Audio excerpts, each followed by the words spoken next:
What do you got? I think I can prove to a judge that both of these men had the mens rea.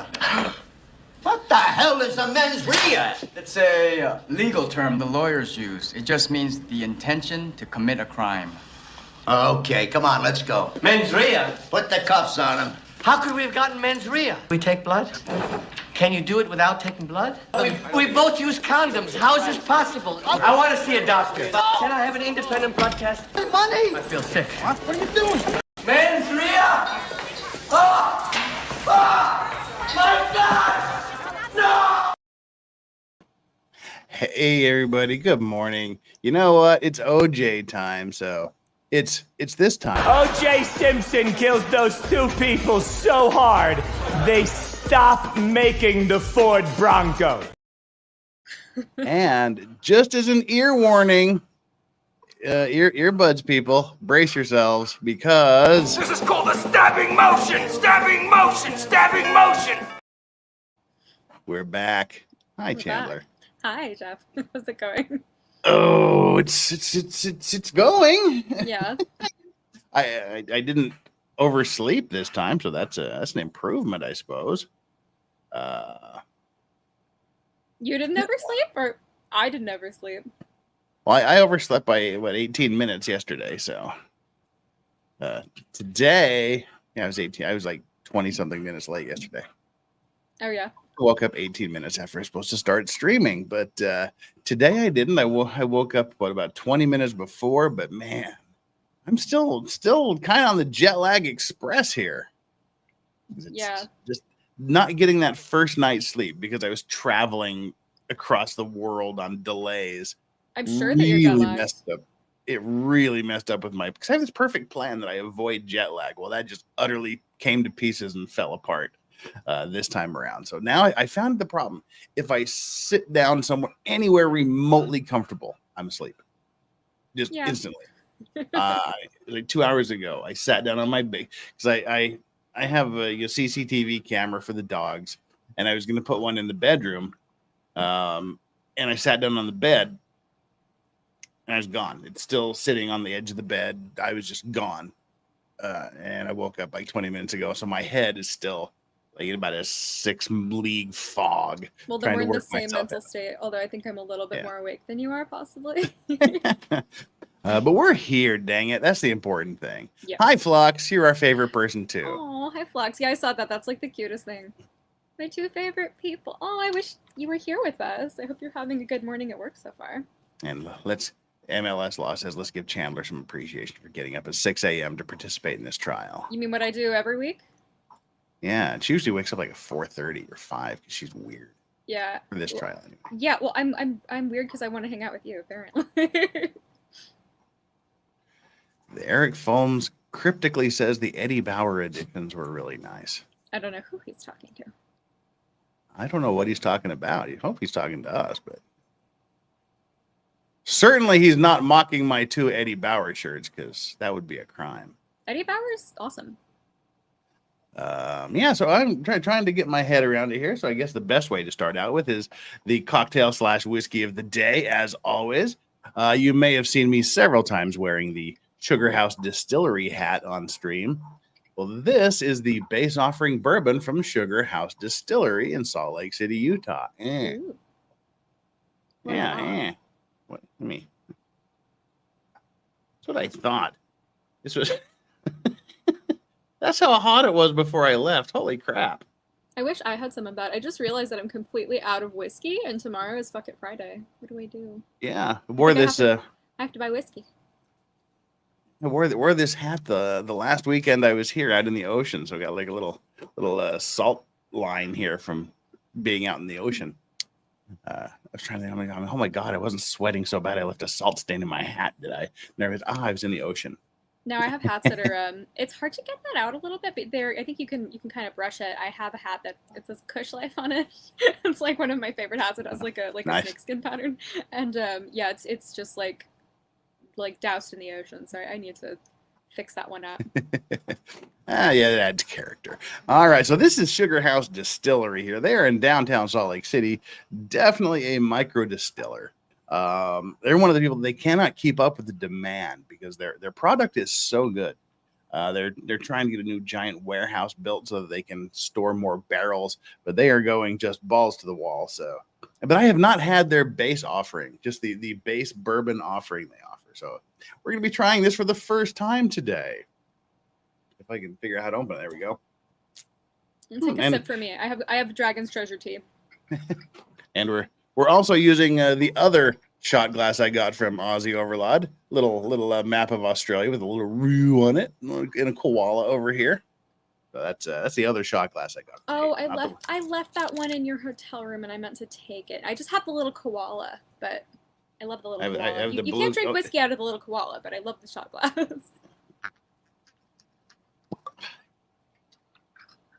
What a beautiful sound. Again, time for some today's whiskey. The whiskey of the day is. All right, try it again. Today's whiskey, the whiskey of the day is Sugar House Distillery Bourbon Whiskey. It is a 46%, I believe. Yes, 46%, 92 proof. It's made 75% corn, 20% rye, 5% malted barley. And a little bit of yeast thrown in for delicious fermentation. So it should be a little sweet because it's 75% corn. May have a little bit of a cherry taste because could have a little bit of a cherry taste. You can expect that when there's a high corn mash in the mash bill. Okay, it sort of smells like bourbon. A little bit of vanilla. Got a little bit of an alcohol burn on it. You can definitely smell some cherry on the nose. Let's have a little sip.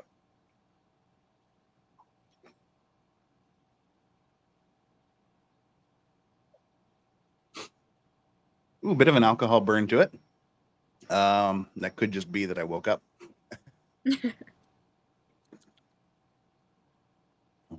Kind of a little hint of apple. It's a little cherry, a little hint of apple. Maybe some molasses and some brown sugar. Not a lot of a traditional vanilla you would expect. Is that common with the cherry flavor to come in from, you said, a corn mash? Yeah, when things have a high amount of corn in their mash bill, like Maker's Mark tends to have a really cherry forward flavor to it. That's true.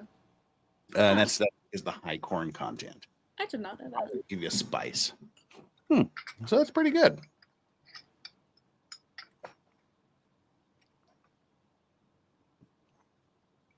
Cheers. Cheers. I like it. Oh, now the second taste, you get a lot more of the brown sugar and maybe some dark fruits, like some plum. Well, cherry's a dark fruit too, like some plums and things like that. Not bad. So if you happen to find yourself going through Salt Lake City, hit your navigation and head on over to Sugar House Distillery. If you're lucky, you might be able to catch a tour. I don't think they're doing tours right now. But yeah, they have a little tiny storefront where you can get yourself a good bottle of bourbon. Occasionally they release special releases. So that's the deal. Yum. Right. So what's coming up in the near future on Legal Vices? That's us right here tomorrow, F it Friday. Yay. And we have a stellar cast lined up for F it Friday so far. We still have a lot of people we haven't heard from, and a lot of people that should be in the wings because I said we're really packed. But those of you that are like, hey, how come I didn't get an invitation? First of all, you didn't ask me. So there's people ahead of you that do the asking.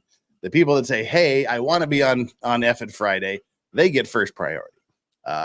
Then we send out some invites. But if you haven't got your invite, that doesn't mean I don't love you and I don't want you on the show. It just means stand by. We are really loaded. And once the old folks and the East Coasters go to sleep, that opens it up to where we get to have more people here. So right now, who do we have that have said yes or a definite maybe? The yeses or definite maybes currently. This is going to be a fun stream. I hope. I love the list. It's a great list. Just as long as I don't go to sleep, we should be okay. All right, Joe from Good Logic, Steph the Alter Nerd, Camelot, Nick Ricada, Drex, Lila Hart. If you don't know Lila Hart is hilarious. She's a comedian. She does a lot with Chrissy Mayer. Chrissy said she's going to be here next month. Lauren De Laguna is going to be back. Let's see if we can keep it monetized. And speaking of Lauren De Laguna, we'll be having Lincoln Kane. It'll be the return of Lincoln Kane.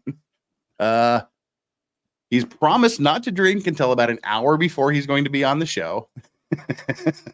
So we're going to have a slightly dialed back Lincoln Kane if you saw him on here last time. So Lincoln Kane will be here. Nicholas Staroff, Chandler Remington, Nina Infinity, Radix Verum, Runkle of the Bailey, Ian will be here. Natalie Wisco, Ari Jacob, Megan Fox, the medium smart writer, not the thumbs. Flux will be here, and more. We're waiting to hear from the more section. And again, Jess, Waifu Kron Jess will be here. She's also said she's going to be stopping in. Nice. Hayden is looking to see if he can work it into his schedule. He's still kind of on the ass end of being jet lagged as well. So we'll see. So there we go. That's a great list. Mike Chowsey said, yeah, that's going to happen. What's going to happen? What are you doubting? Perchance the reference to Lincoln Kane not drinking until an hour in. You can't promise for his wife, but I'm going to give him the benefit of the doubt and say that he's going to be a gentleman because he is a friend of the channel. Yep, he promised. I'm so excited to meet Lila. Lila sounds awesome. I saw your picture with her. She sounds really funny. Lila's hilarious. She I'd is love to get really to know fun. her. She will be making her first appearance. And like I said, Chrissy Mayer's definitely said she's in for next month. Awesome. So there we are.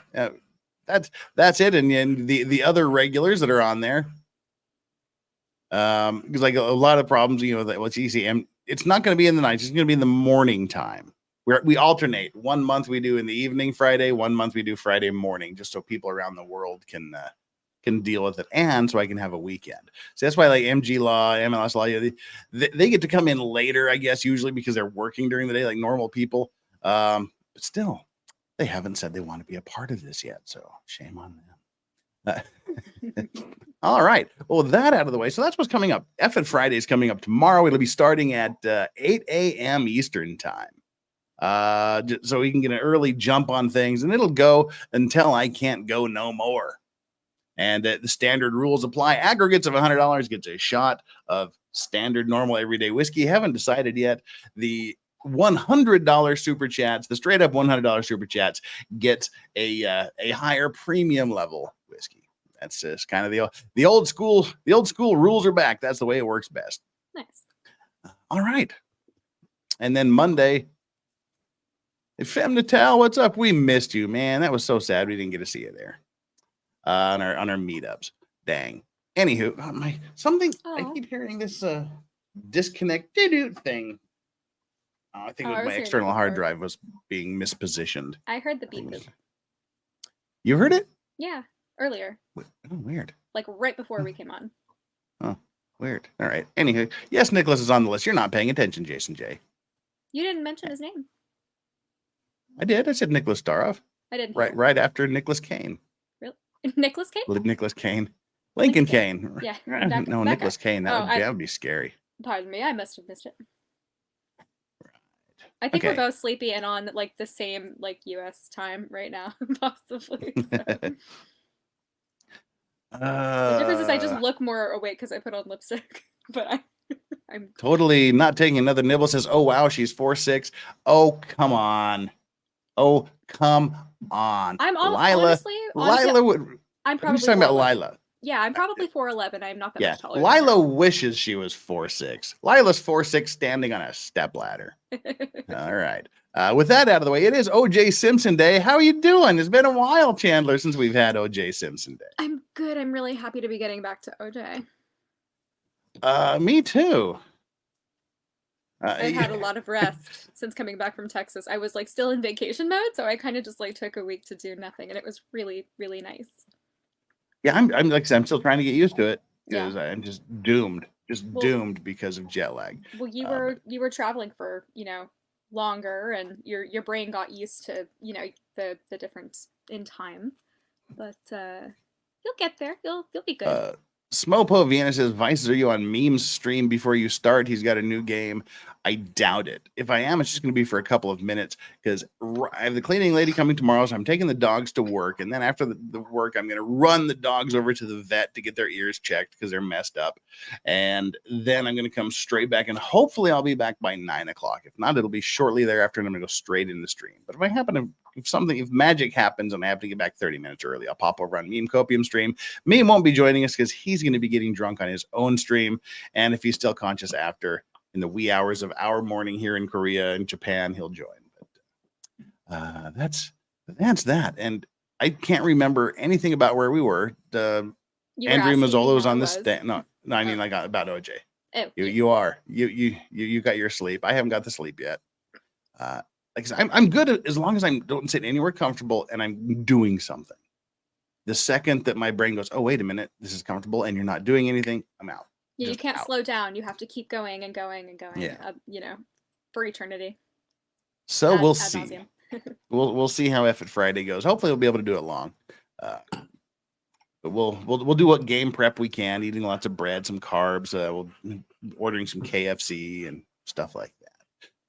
But as far as OJ goes, ANDREA Mazzola's on the stand. They're going through the lovely initial questions we got. I mean, I'm just guessing. I literally can't remember a word that came out of her mouth. What, 3 weeks ago? I can't either. I don't know what she said. She said some stuff. I remember they did all the foundation stuff. Yeah. And how being an assistant isn't a bad thing. And then according at least to the timestamp and the map that's there, she was showing where different pieces of evidence were collected, presumably because Fung couldn't be trusted to do that. So there we are. How are we, everybody? We have Jason J, who's been a member for 5 months, saying, Narf, welcome back. Welcome back. And again, super chats not required, not expected, but graciously and gratefully accepted. Let those super chats roll. You get your bank accounts warmed up for tomorrow's F it Friday. Brush the dust off. As you can see, we are $100 away from Doggo Cam. Clearly, you guys just don't miss the dogs. They don't miss you. I miss them. You suck. All right.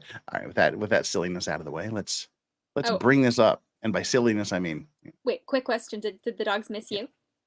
No. They don't care. All right, let's do it. Okay, brain, engage. Share screen. ANDREA Mazzola. Here we go. Matt Damon. Oh, hang on here. Right. This is where we last left off, apparently, with a map of evidence. Big in that as much as we can. Back on 4.3 size television screens. Right. Okay, are we all ready for OJ? Let's get our OJ on. Let's do it. Because that's all we got. That's all we got today. Just a couple hours of OJ. I'm ready. All right. So those of you that are joining us on the replay, if you want to get straight to OJ, skip ahead 20 minutes. If only there was a way for you to know to do that. Psych. All right, let's go. That's item number 116. Do you recall specifically why they were numbered in that order? I do not recall why they were numbered in that order. Okay. Oh yes, this is them trying to explain why they don't number the evidence in order as they collect it. Because the one sample, the blood sample was 112 and something else was 114 and 113 was collected before 114. That's it. They're trying to explain why they can't number things correctly. All right, back at it. Do you, when you were at a scene, did you make it a practice to number them sort of sequence based on the geography of the location, or? Yes.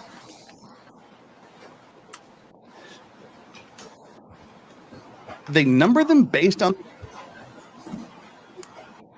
Now, with respect to stain number 52, That's item number 117. Do you recall?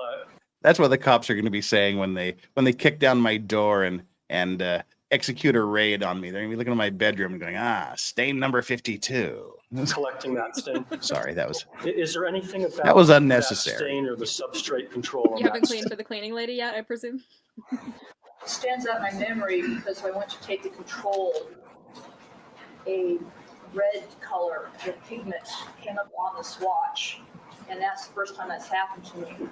So, and it was about the same color as the driveway, so that's why it stands out. Other than that, do you recall anything particularly coming up on the control swatches on the other items in the trail? Other than maybe a little dirt thing. Egon testifies. But never cross the streams. Do you recall one way or the other? I mean, was it something you took a note of? No. So the only one that stood out in your mind in terms of coming up with something on the control was number 52? Correct.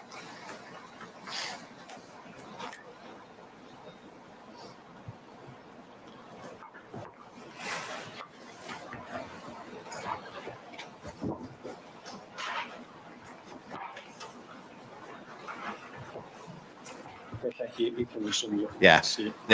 They only filled out the evidence log if they felt it important to do so. If they were in the mood.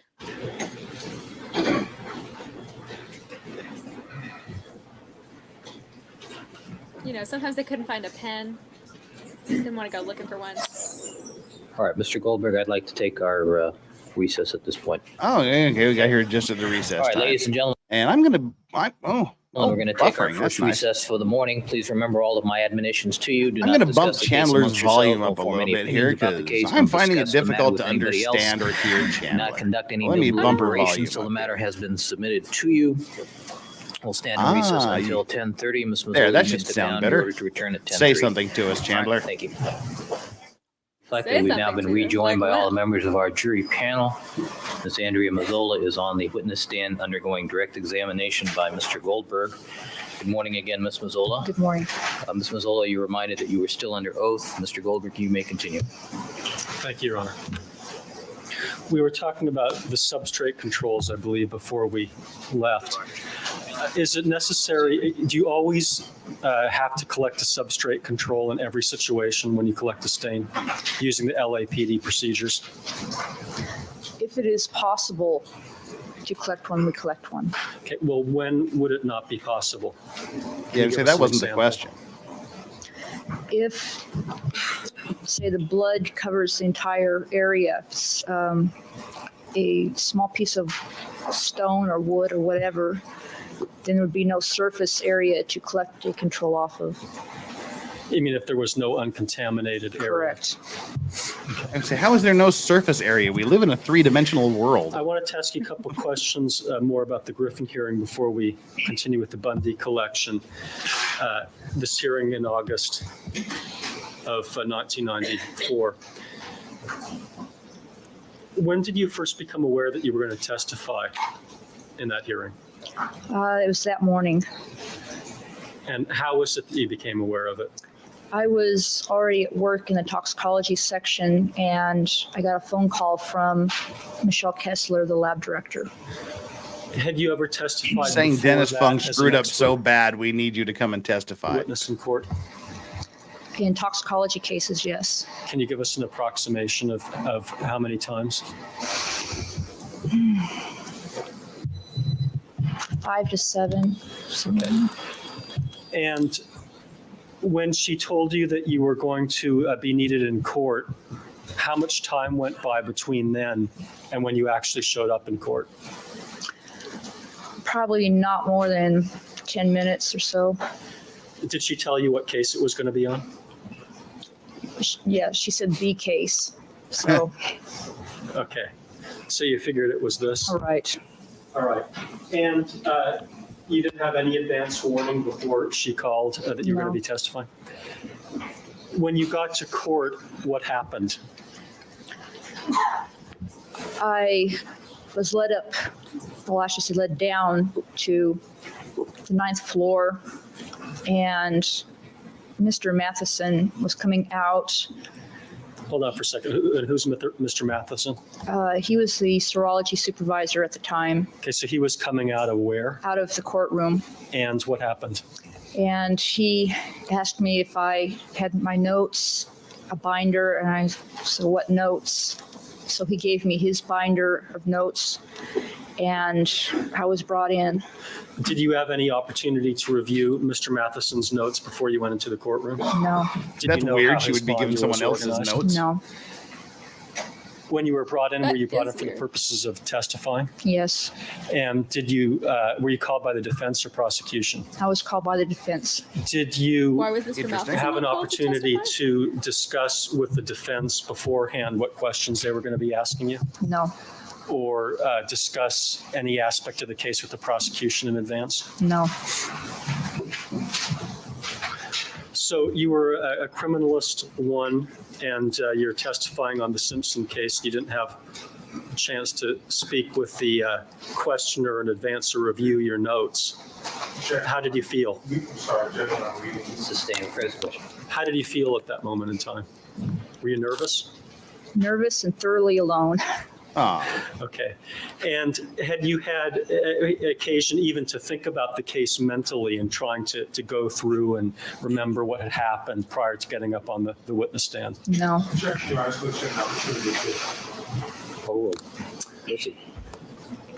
Were you regularly thinking about the case prior to that?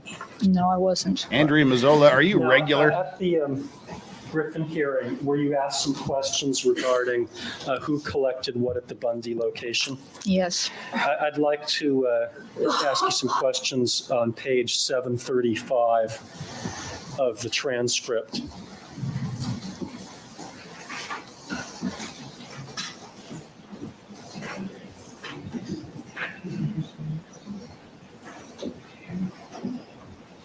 Lines 12 through lines 26. Ooh. The defense has something to say.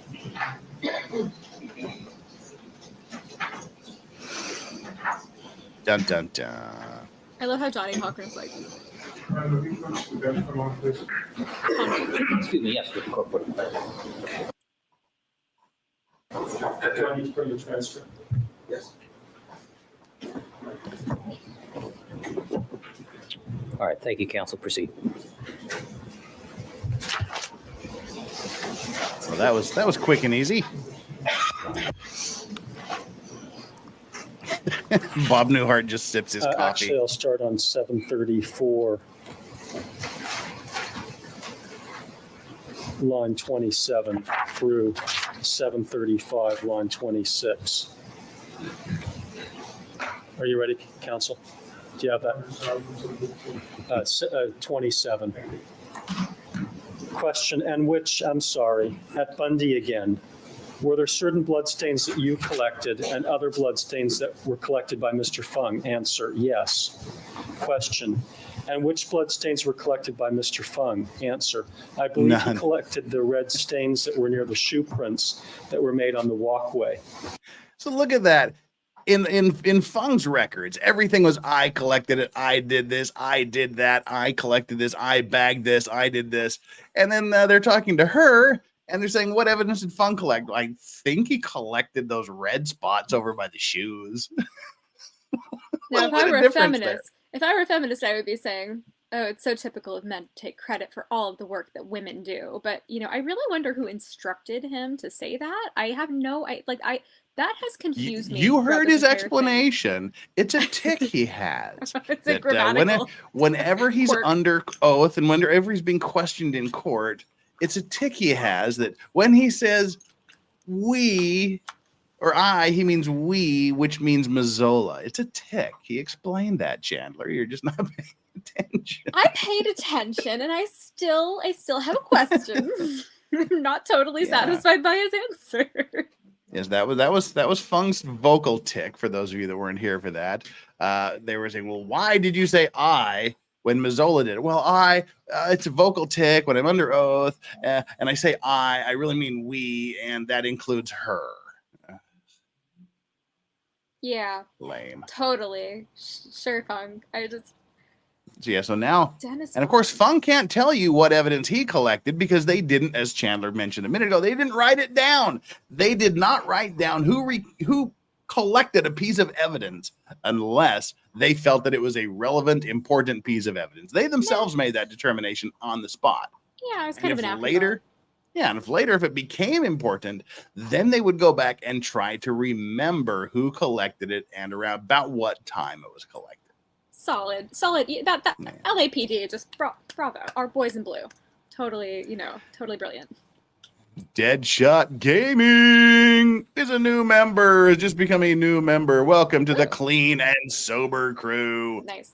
That's actually a joke title, and now you have the burden to not be clean and sober anymore. And I love the profile pic. That's pretty sweet. All right, cool. Deadshot Gaming in cursive is becoming a YouTube member. What's the profile pic? I can't see it. It's a corpsey looking feller. Oh, like it. All right. Speaking of corpsey looking fellers, let's get back to what I can't remember what we nicknamed him, Mr. Goldberg. We nicknamed him something. I can't remember what we nicknamed him. We'll come up with something else or better. Yeah. Let's go. Question. Would you please look at your notes and tell me which numbers those are? Question. And when you say that, you say he collected the actual foot shoe prints. What? The actual he collected alleged drops that were near the shoe prints. Answer. He, if I remember correctly, took swatches of the red stains that were constituting the footprint itself. Question. Can you tell us Yes, it was Doogie Howser. That's what it was. Yeah. Answer. Property items 55 and 56. Question. And that is it? Answer, yes. Question, all other blood stains at the Bundy crime scene were collected by you, ma'am? Answer, yes. Do you recall that testimony? Somewhat. Somewhat. At least she's honest. Since testifying at this hearing, was there an occasion when you and Dennis Fung went over the crime scene identification checklist again to try to make notations as to who physically collected which items? Oral. Yes. All right. And have you since had an occasion to think about yourself? Good to have some nicotine back in the system. And who it's been did a what? while. Yes.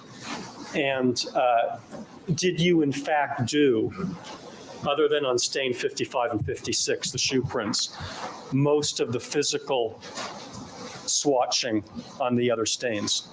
Most of the physical swatching, yes. All right. Did you, in fact, cross the Since then, have you streams? come up with the two recollections that you've testified to on stain 47 and the item with the berry? Yes.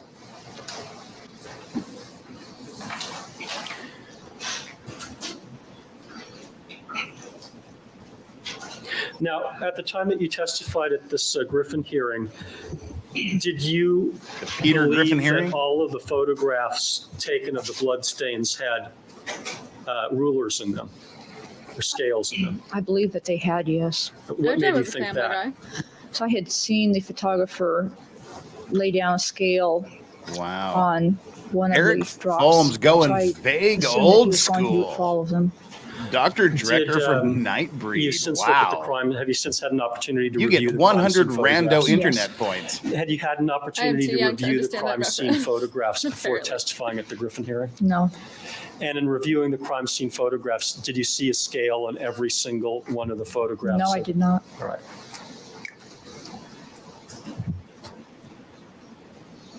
And just as a random aside, isn't it interesting that they would have the lead criminologist on before the assistant? I think they get the assistant out of the way and then go with their main guy. Yeah, you would think, especially because her testimony probably would have changed some aspects of his testimony. You know? Yeah, so that thought just jumped into my head. So I wonder if they swapped the order, if we would have had Fung for 8 days, because she's, telling everybody in her testimony that she did a lot of the work. So would he have copped to, like, would he have claimed that he did so many things that he didn't really do? Or could that have saved us some time, potentially? We'll never know. Yeah, see, and I think it probably would have been worse for him. This is just my gut feeling. Oh, yeah, because she's going to get up there, and I mean, now they're trying to use her to rehabilitate him. Where I think that if she went first and just said, yeah, as far as I recall, I think he collected the red spots over by the shoes. Then they're just going to go with his deposition. I'm sure. Yeah, then they're just going to go and pound on him line after line after line after line, even more than they did. Yes, and Eric Fulm says, legal advice, I forgot to bring it up before, but Terry Funk passed away yesterday. I tweeted that out moments after it was announced on the news. You old school wrestlers out there. Terry Funk was the goat of goats, the OG of OG, the hardcore of the hardcore. He wrestled for like 60 years. I remember watching him when I was 8 years old, him and his brother Dory in their father's promotion. Man, Funk was old school, and he was huge in Japan because he would get involved in like the barbed wire on fire baseball bat matches, and dude left a lot of blood and skin in the ring. We had to pour one out for our dead homies, right, Flux? My God, I forgot about that. I love that. We got to go Flux and pour one out for our dead homies. That was my favorite Flux moment, especially all of the Twitter drama that ensued afterwards from the people who found it very disrespectful. So, point 1 goes to Flux for pouring one out for our dead homies, and point 2 goes to Chandler Remington because we're using one of her babies here. We're going a mezcal shot here. Ooh, yes. Oh, I'm sorry I can't join you. It is early. Like, really, or actually, I mean, I could join you technically, but I probably shouldn't. Yeah, don't do that. No, it's a little early. Flux says, ha ha ha, always pour one out for the dead homies. Totally. Yeah, he was in some of the death matches. Terry Funk, forever, forever, forever, forever. Cheers. Rest in peace, Terry Funk. Oof.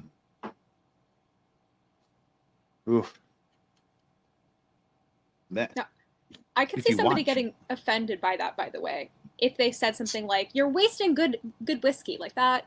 Not on Terry Funk, man. No. Not on Terry Funk. You watch some of Terry Funk's old wrestling matches, man. Dude was literally a killer. And if you watch some of his later matches, just before he retired, apparently he died due to complications from dementia. But if you look at some of his later matches, dude could barely move, but he's still out there leaving blood in the ring. Dude was old school. He was a goat. Anyway, enough of that. Let's get back to Egon and Egon's testimony.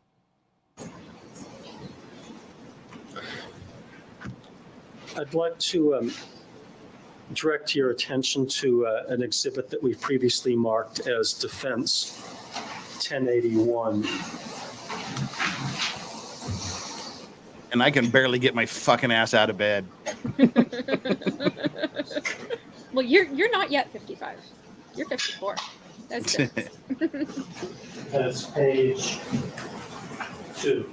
This is the crime scene identification checklist, Your Honor. That makes it worse. Right. Never mind. Funded. Forget it. Yes, they do. Well, actually, if you've read, is it The Mote in God's Eye? No. God, there's another Martian book where they're sort of asexual, nebulous, floating globs. In that case, no, but mostly yes. Ms. Mazzola, do you recognize this to be part of the crime scene identification checklist for Bundy? Yes. And whose handwriting is on that list? Mine. Yes, an asexual, amorphous glob, just like our witness, Chandler. Just, he handed it to me. Has the scene been altered? If so, by whom and how? Okay, yes. Altered scene. Okay. Through our shit talking shenanigans, we just missed a very important part of the testimony. Oh, sorry. I do that. My bad, guys. No, it was me. If I would have just shut up and let you roll with our witness is an amorphous asexual blob. Oh, shame on you. If I would have left it there, we wouldn't have missed it. I'm sorry. I know this is an important part of testimony. There was just somebody earlier who said, "I wonder how many birds are in her hair," and I just had to say to somebody had a nibble. That was a really good comment. I thought that was really funny. I didn't see that. Okay, but what she just testified to here, I know. I of course I've seen Mars Attacks. That's one of the greatest movies of all time. I was just answering the question, you know. I wasn't quoting back movie lines. But yeah, what she's just testified to here is that the crime scene was altered. Mm-hmm. Just casually. She just casually testifies that the crime scene is altered. Handwriting is on that list. Mine. Now, do you see the notation that says, has the scene been altered? If so, by whom and how? Yes, Did you write that question mark in there, or did someone else do it? I did. Why did you do that? Because at the time, I did not know if the scene had been altered. There's an assumption that it had because the coroners were there. All right. Now, is it your understanding as a criminalist that you have a responsibility, or that the criminalist has a responsibility to make inquiries of anyone in terms of whether the scene was altered?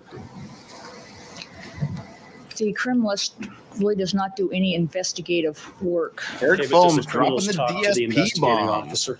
Yes, So would the criminalist perhaps ask about questions about what happened prior to their arrival on the scene? yes. But when you say investigative work, what are you talking about when you use that term? Actually talk to the individual people to find out if they personally had moved anything, where they had been. You mean in terms of a more formal witness Right. interview? Do the criminalists do that at Los Angeles Police Department? No.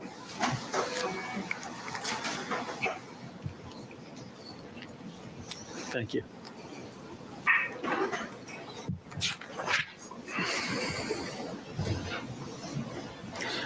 Now, I'd like to talk about some of the items that were collected in and around the caged off area at the Bundy location.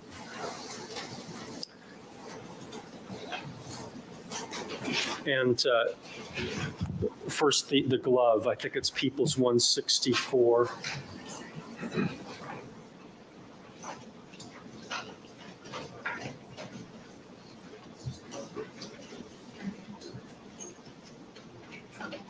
Excuse me, it's 77A for identification.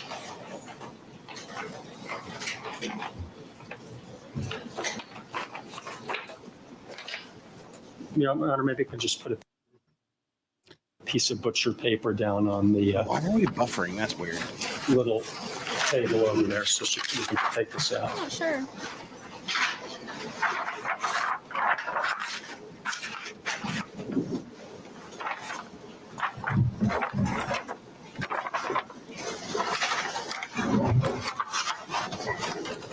This is all I'd like you to.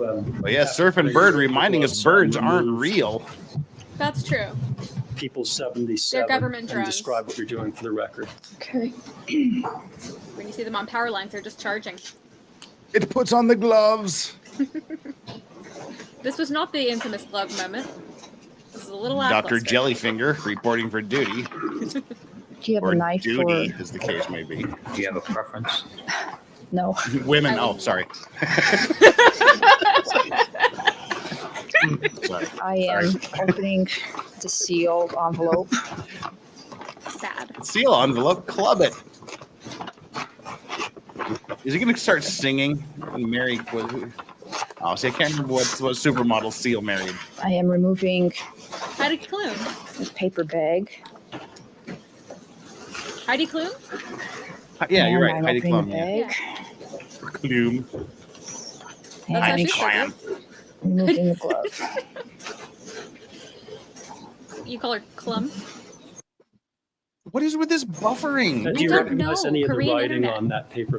Well, it's not any more Korean. monsoons? internet. Monsoon season?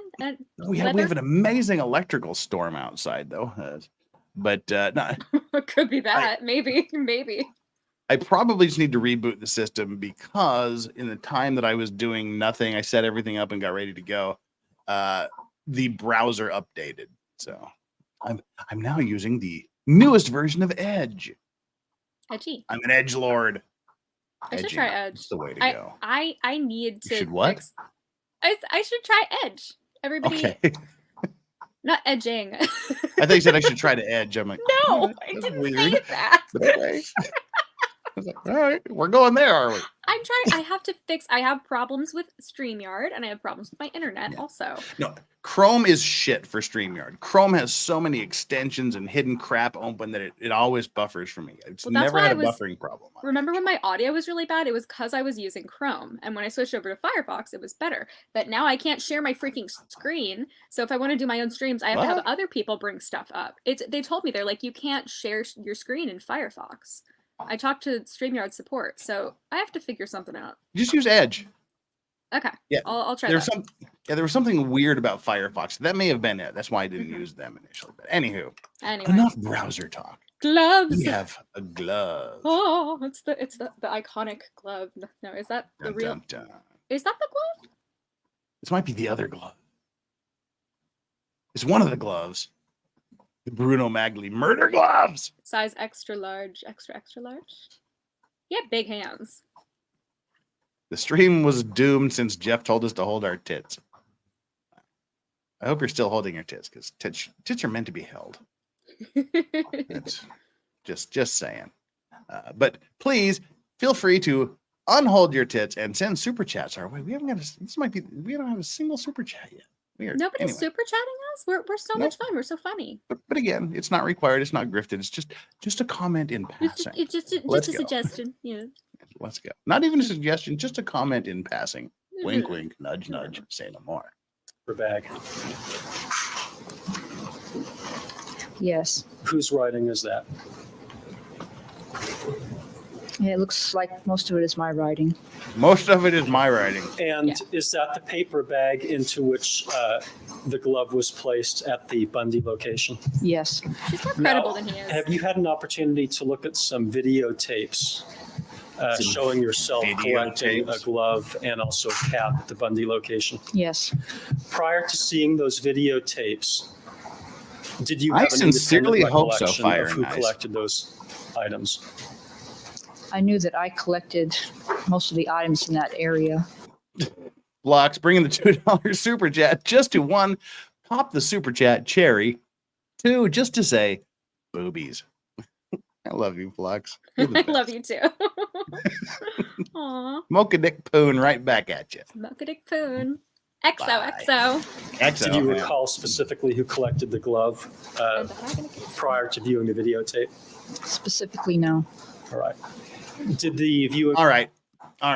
Sorry.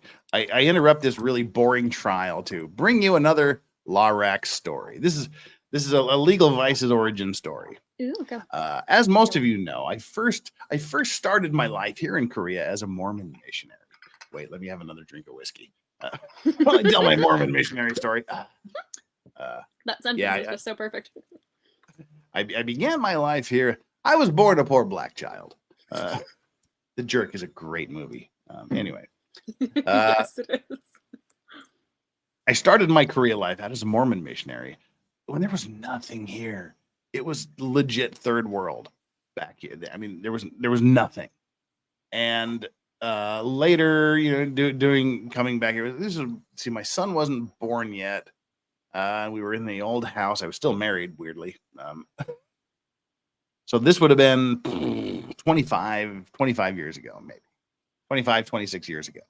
I'd always have the Mormon missionaries over. I was no longer going to church, but I have the Mormon missionaries over just to give the kids, they're 19-year-old kid, 19, 20-year-old kids that, oh, sorry, ADHD got a hold of me. JKD Buck says The Jerk was the first movie we bought on VHS, and you probably paid like $80 for it when we bought our first VCR. Ours was The Thing. What a great movie that was. No, it was Swamp Thing. Not such a great movie. It was Swamp Thing. Those are two very different movies. Yeah, it's very different. It was Swamp Thing. Yeah, it wasn't The Thing. It was Swamp Thing. Not as good as The Thing, but still, things were involved. But yeah, so I would have the missionaries over to just kind of give them a little taste of home, give them a little ray of hope in this world where there was nothing they were familiar with. And like missionaries that as missionaries, we don't watch TV, we don't listen to music, we don't do anything that's not focused on missionary. But somehow, I like to, because I'm me, I like to talk about things. And we got talking. I had some missionaries over to our house one night. I think I made them tacos back in the days when I had to hand roll fucking tortillas with a beer bottle because they didn't even have rolling pins here in Korea back then. That'll do in a pinch. And yeah, so I used like a full giant beer bottle. They did have giant beer bottles. And we're having tacos, and we got talking about music. And then we got talking about Blue Oyster Cult. And actually, now that I realize that this story has nothing to do with VHSs. Oh, yes, they do. Yes, they do. That's why I told the story. Okay, I had to like play out the rest of the story in my head. We got talking about music. We got talking about Blue Oyster Cult. And I'm like, oh, come on. Bill and Ted? And they're like, I'm like, oh, come on. I said, Blue Oyster Cult was one of the greatest bands. It's like one of the favorite 8-tracks I own. Anyway, one little kid went, 8 tracks? Are those videotape looking things my mom told me about once? That was my get out moment. Just get out. And that was literally the last time I ever had a missionary in my house. Is when one said, aren't 8 tracks those videotape looking things my mom told me about once? I still have about 20 8-track tapes in my parents' basement. You're kidding. So screw you youths, get off my porch. Get off my lawn, you young whippersnappers. Sorry, that was just a random Legal Vices origin story. My mom remembers 8 tracks. She's spoken of them fondly. I could probably name most of the 8 tracks I still have, but that's not for today. But just in case you're wondering, definitely like. Blue Oyster Cult, at all. Boston Turner Overdrive. There's a couple of Rush tapes, a lot of Chris Ledoux country 8 tracks. Oh yeah, Chris Ledoux, Waylon Jennings, nice. Queen. Yeah, the Queen album with Another One Bites the Dust was 8-track. You've had good taste for a long time, it appears. Well, my brother, like I said, my first concert was 8-9 years old when my mother took me to Alice Cooper. I had a great musical upbringing. I love that story. That was on a Fuck It Friday. Oh my God! I don't think I was on. Sorry, did I say Boston Turner Overdrive? Yeah, I think I knew what you meant. I did that because I have a BTO 8-track and I do have I have both. I have a Boston 8-track and a BTO 8-track. You kind of merged the two, but I mean, everybody knew what you meant. We all knew what you meant, so. I did, yeah. That's cool. Oh, I heard someone tried to cancel Queen for Fat Bottoms Girls. Is it what? I thought it was a celebration. Isn't that a body positivity track from like way back? It literally is. It's OG like Ode to Lizzo before Lizzo was Lizzo. Seriously, Fat Bottom Girls are so hot, even gay dudes sing about him. So, right? How more body positive do you get than that? All right. Well, Freddie Mercury was famously bisexual. I have some original. I have an original press. Don't push me. I have an original printing of Marie Calais on albums. Anyway, I have a record collection right here. Like just there's tons of fantastic freaking records. Like next to my whiskey in the whiskey room, I have mine. I should show. Plus, I've got about 2,000 in my parents' basement. But anywho, righto. Let's get back to this. Sorry, that was just a random comment that triggered me. I like your stories. Yeah, sorry. I think everybody else does too. I mean, trial stories. It's your channel. You're welcome. All right, let's go. Boobies. Thanks, Lux. Boobies indeed. $2 super chat. Cough, cough. Wink, wink. Nudge, nudge. $98 to Doggo Cam. We're going to videotape. Refresh your recollection. Yes. Now, Rose, I have tons of those. I Cantina. Prior to this crime scene. Very. Let me back up for a second. When did you actually start taking the criminalistics courses at school? The criminalistics portions. Not Lazarus, of your, Nazareth. Formal education. That was one of the first albums I bought with my own money. Was Nazareth, Hair of the Dog. Oh, God damn it. People are going to unsubscribe and hate me, but when you're 9 years old, I guess I was 10 years old, and one of your first, RCA Record and Tape Club. You got to buy 6 records for 1 penny, and you were contracted to buy like 3 more over the next year, but nobody ever did. They just kept rejoining with new names and getting 6 for a penny. My first 6 albums were Rush 2112, which is still the greatest album ever. Foreigner Head Games, Foreigner Double Vision, Queen Live Killers, AC/DC, Back in Black, I believe, and Nazareth Hair of the Dog. And when you're 9 or 10 years old and you've got a record blaring, now you're messing with a son of a bitch, and your father comes down in the basement, he's not really happy. This is the same father who freaks out if you use the word crap or suck. So yeah. I love these memories. 1987, 1988. I was just gonna say it reminds me of Steve's little short story, because he was talking about like when he first discovered all of the great, Led Zeppelin, and he realized that like the Village People sucked. It's just kind of cute. So. And yes, Hey Joe, 2112 is the best all around, overall greatest album that's ever been produced. So anyone else can just fuck right off. Somewhere in there. So had you been involved in the forensic science community then for approximately 6 years War or Pig. so? Sorry, got to go with War prior Pig. to collecting this glove? Sustained phrase question. How long had you been involved in the forensic science community prior to collecting this glove? I had contact with them since beginning my forensic courses at school. And that was how many years? Oh, Shel Silverstein was a fucking freak. Yeah. And so are the dudes that did the Saturday morning, the Schoolhouse Rocks. Those guys are fucking degenerates too. All right. And can you show us now I was not aware of that. the technique that is used to collect a piece of evidence such as this glove by placing it back in the bag? I know it's sort of wrinkled, but maybe you can just... Okay, after the photo ID number is written on the bag, corresponding to the number given the glove, the bag is opened, and you want to pick up the glove in a secure grip, and by touching as small an area as possible. They're saying, pick it up with secure grip and touch it the small area as possible. I don't know. I'm tired. It's funny. I'm just laughing at your amusement. And just put it in and fold You're muted?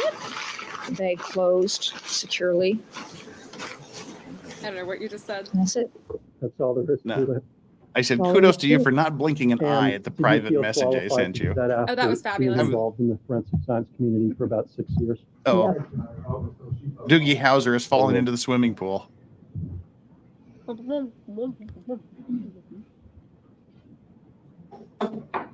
Now, I'd like to show you people's next exhibit. Just goes Yeah, to those show guys are Port TV Audio has always degenerates. been I think it's- terrible. Let's see, 78. It's the Yeah, I'd like cat. to know more what you mean later. I'm curious what you're talking Oh no, about. those. I'm just a bill. I'm only a bill. Yeah, those yeah. guys. Yeah, The I'm conjunction. familiar.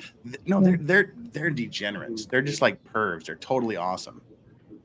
I don't understand the pervy part. Maybe I missed All right, you something. want to place that back in the It envelope? always seems so wholesome to me. They're like buds with Shel Silverstein. That should tell you enough. But I don't know it about Shel Silverstein being a degenerate either. I just thought he was a children's author. I was not aware of that. Thank you. They're black dudes in the 70s. Come on. Okay, that's reasonable. Sex, know drugs, not. and rock and roll, man. Yeah. Well, I do know from that. Ian Dury. And the Blockheads. She's a baby, Jeff. She doesn't remember. Everybody knows Schoolhouse Rock. Can you now Yeah, that's retrieve true. people 78 for identification and show us what you're doing? They showed that shit for years. Removing the paper bag from the envelope. Great books, and then you grow up. I think I have them on my Opening the shelf. bag. And retrieving the hat.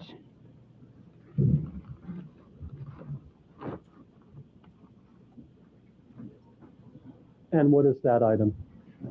That is a knit watch cap. And who recovered that from the location? I did. Do you recognize the writing that's on the package? No, the creator, Yes. George Newell, Who the did that? creator of That's my Schoolhouse writing. Rock, died like 6-8 months ago. Dang it. Oh, really? You can replace Oh, that. not the fun degenerate guy. Yeah, it's the very first I'm hearing of that. Just like the actual white creator. No. Who mentioned Dead Milkmen? I love Dead Milkmen. Oh, hey, yeah. That's a great band. Punk Rock Girl was my song with my first boyfriend. Bitch and Chimera. Oh, so good.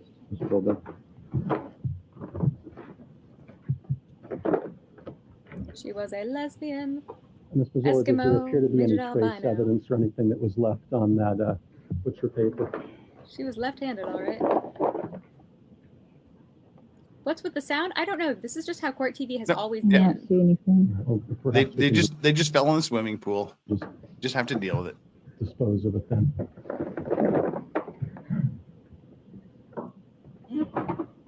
Holiday in Cambodia is Dead Kennedys, and I love Dead Kennedys. They're probably my favorite punk band of all time. I listen to them to amp myself up before morning shows, actually. There's a trash can right here. Thank you.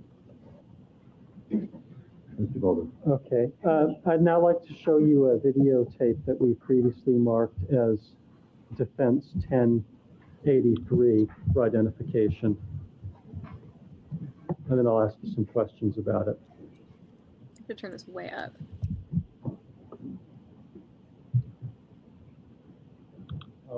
Can we have the lights dimmed a little bit? I think we can get better resolution that way.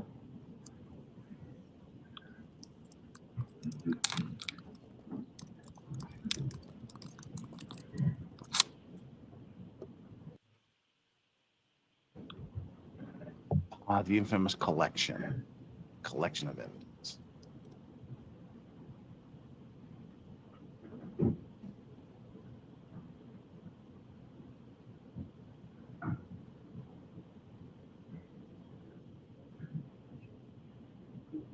This is what, Bags and Asses? Is that tape playing, or is this a different one?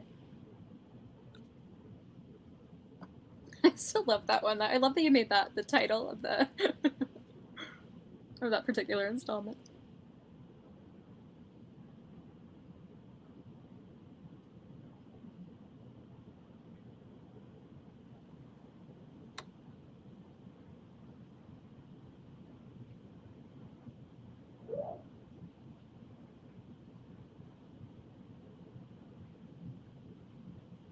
What are we watching?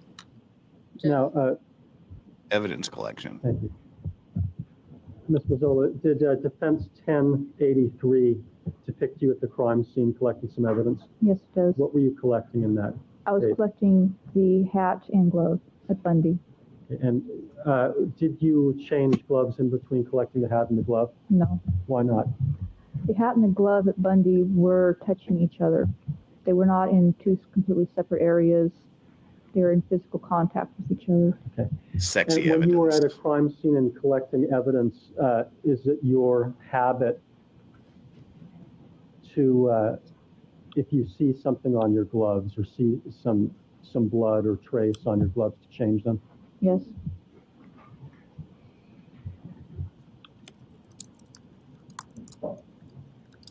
So the glove and the hat were in close proximity? Yes. They were touching. Like this.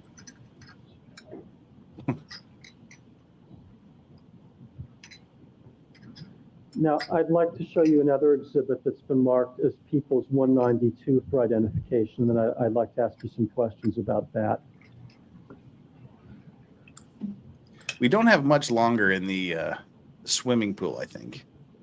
Oh, God, we've got about 15 more minutes left in the swimming pool here. Can we get through it? Can you handle it? Sure. All right. I can handle it. All With right. firm grip and just touching the edge. Talk about degenerates. Okay, if we can stop for just a second. I would like to direct your attention to the dark 165 area viewers that and is 100 in and something likes. approximately the middle So of hit the like screen. button And like for the like record, you've this been is doing. Shortly after 119 Mr. Fung likes. put Let's down do an it. item and then Come on, people, disappeared you up can the do it. steps. He's no longer depicted in the And frame. $2 in Yes. super chats racked up. Cha-ching. Okay, let's continue. Could have doggos, potentially. Just saying. Just a passing comment. We can stop for just a second. We've stopped on a card that I think says 103, and it appears to depict part of the glove on the left side of the screen and part of the knit cap on the right side of the screen. Is that correct? That's correct. Is Okay, this so what this you is were the referring knit to when you were cap, saying I that they were in guess. close proximity? Yes. And why is that significant?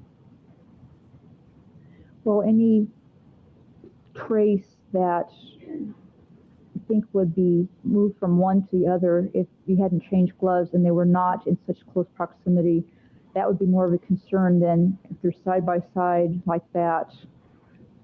And is this where they were at the time that you first saw them Yes, and when you collected them? yes. Okay, let's continue.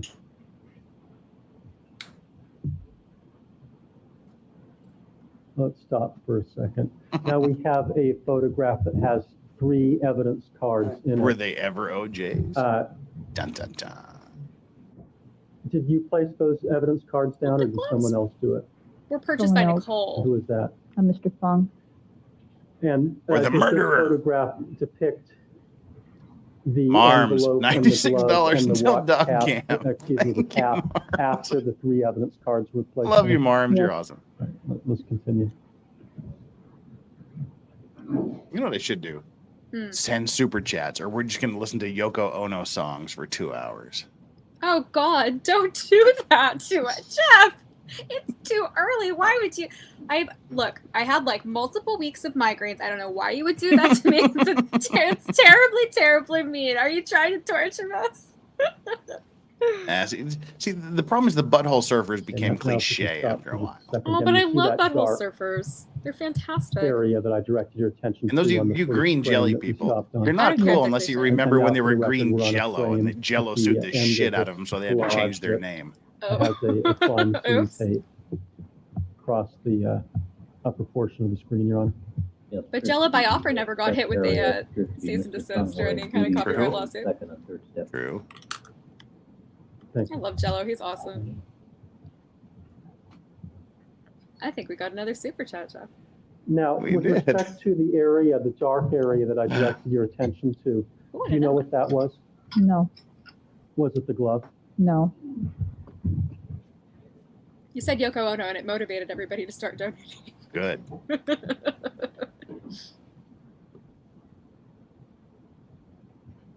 So I think butthole surfers and dead Kennedys Did just you sort ever of see the became glove in any cliche punk location at some while you point. were at the scene, Whatever. other I than will as be a depicted diehard in fan the of Dead still Kennedys until photography? I'm No. buried. I know, but Dead Kennedys, like when they but like when Jello like left the band, it was like, what's the point? Like this is not working anymore. Now, I'd like to direct your attention to an item that we've marked as People's 32. and I'd like to draw your attention to a super chat from Eric Wolfrick. Well, thank you, Eric Eric. Wolfrick looking particularly Viking-ish and what a great Viking name, Eric with a K, Wolfrick. Like it. Henrier. I actually have a somewhere back there. Oh yes, I have a Viking horn, drinking horn that I picked up at Anime Matsuri with Fenrir runes on it. So anyway, Eric Wolfrick says, recently watched a true crime of business case. It was so watered down. My only thought is true crime junkies are a bunch of amateurs. Yeah, you want your business. Rewatch my business because I'm all up in the business. No holds barred, no punches pulled. Oh, if you didn't see Jeff's business coverage, you've got to go back and watch it because it was fantastic. It was thorough. I was there. It was a great panel and really, really excellent people. Really, really excellent commentary and lots of very good legal commentary, especially. So, big fan of your coverage. Would not have gone anywhere else. And John Gordon says, please don't with the Yoko Yeah. Ono. We're begging you. We're begging you, please. It's I mean, I would rather. Okay, if you wanted to play like Fresh Fruit for Rotting Vegetables, maybe I could get into that. Although I listen to it all the time, so. See, like I'm old school punk. Yeah. I'm like New York. I'm like Violent Femmes, going older New York Dolls. I love. Well, New York ground Dolls floor is like shit. New York Dolls Pogues, like more like glam punk. I mean, I love all punk. Pop punk is pretty good, but like I'm like 77, like I don't know. I'm a big fan. My mom worked at the Roxy, so you know I learned a lot. Sweet. I wish I was drunk. Says, how are we? I'm currently finishing an assignment. I'm currently getting through Egon testifying. What? What's Egon? Egon is who? What's the reference? I missed that. He's the tall, lanky guy from Ghostbusters, like not Bill Murray, not the black guy. Another movie I have never seen because something is apparently wrong with me. Oh my God, your face! Look at his face. Anyway, let's get back to OJ Simpson. What the fuck is that? I don't know that person. Who is she and how the fuck did she get here? What?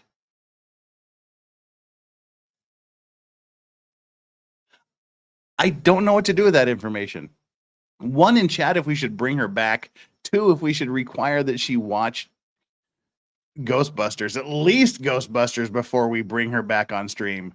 1 for bring her back now. 2, make her repent and watch Ghostbusters first. Let's hear it, chat. What do we do with our behandler? The fuck? Thank you, Irish. I was drunk, by the way. 2s. We got 2s. Oh, Mexican Vader, what do you say? You've never seen Ghostbusters. What is wrong with your childhood? Right, 2. All right, 2s have spoken. Get out of here, Chandler. We don't want you around here until you finish Ghostbusters. There's literally there's 420s and 69s and not a single one. Sorry. We've even got a 22,222. All right. This is your probationary period, Chandler. I'm so sorry. I haven't seen Goonies. I haven't seen Ghostbusters. What? Oh, fuck off. Goonies? Jesus. Who is this? Who is this person? What the fuck? I was born in 93. It was after Ghostbusters came out, wasn't it? When did Ghostbusters come out? Just watch it. Can I redeem myself? So you've even lost your supporters for not watching Ghostbusters. I'm very honest. I'm not going to pretend like I've seen a movie that I've never seen. It's 87, yeah. Yeah. So it was a little after my time. Everybody knows I haven't seen Goonies. We've talked about this. It's on my list. I've seen Nosferatu. That came out in the fucking 20s. So I just watched Nosferatu. And it was fantastic. Seen Bela Lugosi's Dracula that came out in 1935. I've seen The Wizard of Oz that came out in 1935. I've seen Fritz Lang's M. I've seen Metropolis. See? I've seen you haven't seen Ghostbusters. Dinosaur. So I'm a youngster. Has nothing to do with it. That's just sheer cinematic laziness. This is your probationary period, Chandler. I was very pretentious when I was young, and I watched a lot of, art house films, and I was just not focused on the classics. So I obviously needed to go through a period of re-education. And if you all are willing, maybe we could do like a watch party or something so that we can get me properly acclimated. Eric Wolfric, I was born in 87. I've seen all of these. This is legitimately your probationary period. We'll have no more. Okay. We'll have no more of not seeing Ghostbusters and Goonies around. Okay, all right. I promise. It's the weekend, and I'm happy to watch both films this weekend. And I will also see Dune. I'll throw in Dune for good measure. How's that? Can I stay? Will you let me stay? If you watch both Dunes. Okay, I'll watch both. The 84 Lynch Dune and then the new Dune. I've been meaning to watch both of them. I wish I was drunk with another $2 super chat. Says at least she didn't lie and play along. I will never lie. It would have been better for her if she did. I will never lie about having seen a movie. That is sacrilegious to me.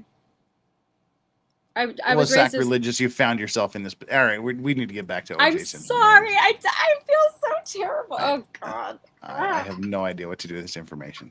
You've lost respect for me, but I can gain it back. I promise. We'll work on it. Ugh. Let's go. Identification. I've seen Stand By Me. I've seen E.T. Yeah, of course I've seen E.T. And love also, Card in his battle pug. No, it was Jurgen Prochnow in his battle pug. May I approach the witness? You may. I'm a terrible person. Jürgen Prochnow, also of Das Boot, if you may have seen that movie, you pretentious bitch. What? I have not seen Das Boot. I am a Okay. pretentious bitch. You can call me, yeah, that's totally reasonable. I just assumed you said you're pretentious, so I assumed you'd seen Das Boot. I've seen Daisies. I've seen way more Czechoslovakian films than I've seen like classic movies from the 80s, so I suck. Who wrote item number 39 on there? I'm terrible. Your I've definitely writing? seen MASH, Jonathan. That appears to be my Yeah, writing. well, I mean, Das Boot What was about a 104? German movie from '81. mine. But, you know. Is 104 the photo? Yes. And directing your attention to I love you, people's Chandler. 191 You want to put the cook credits. cage over me and put me in jail? You can totally do that. And type of bag that is used in the- I love you, Chandler. You're the best. I love you too, Yes. Jeff. I'm sorry to All right. disappoint you. We'll work Now- through it.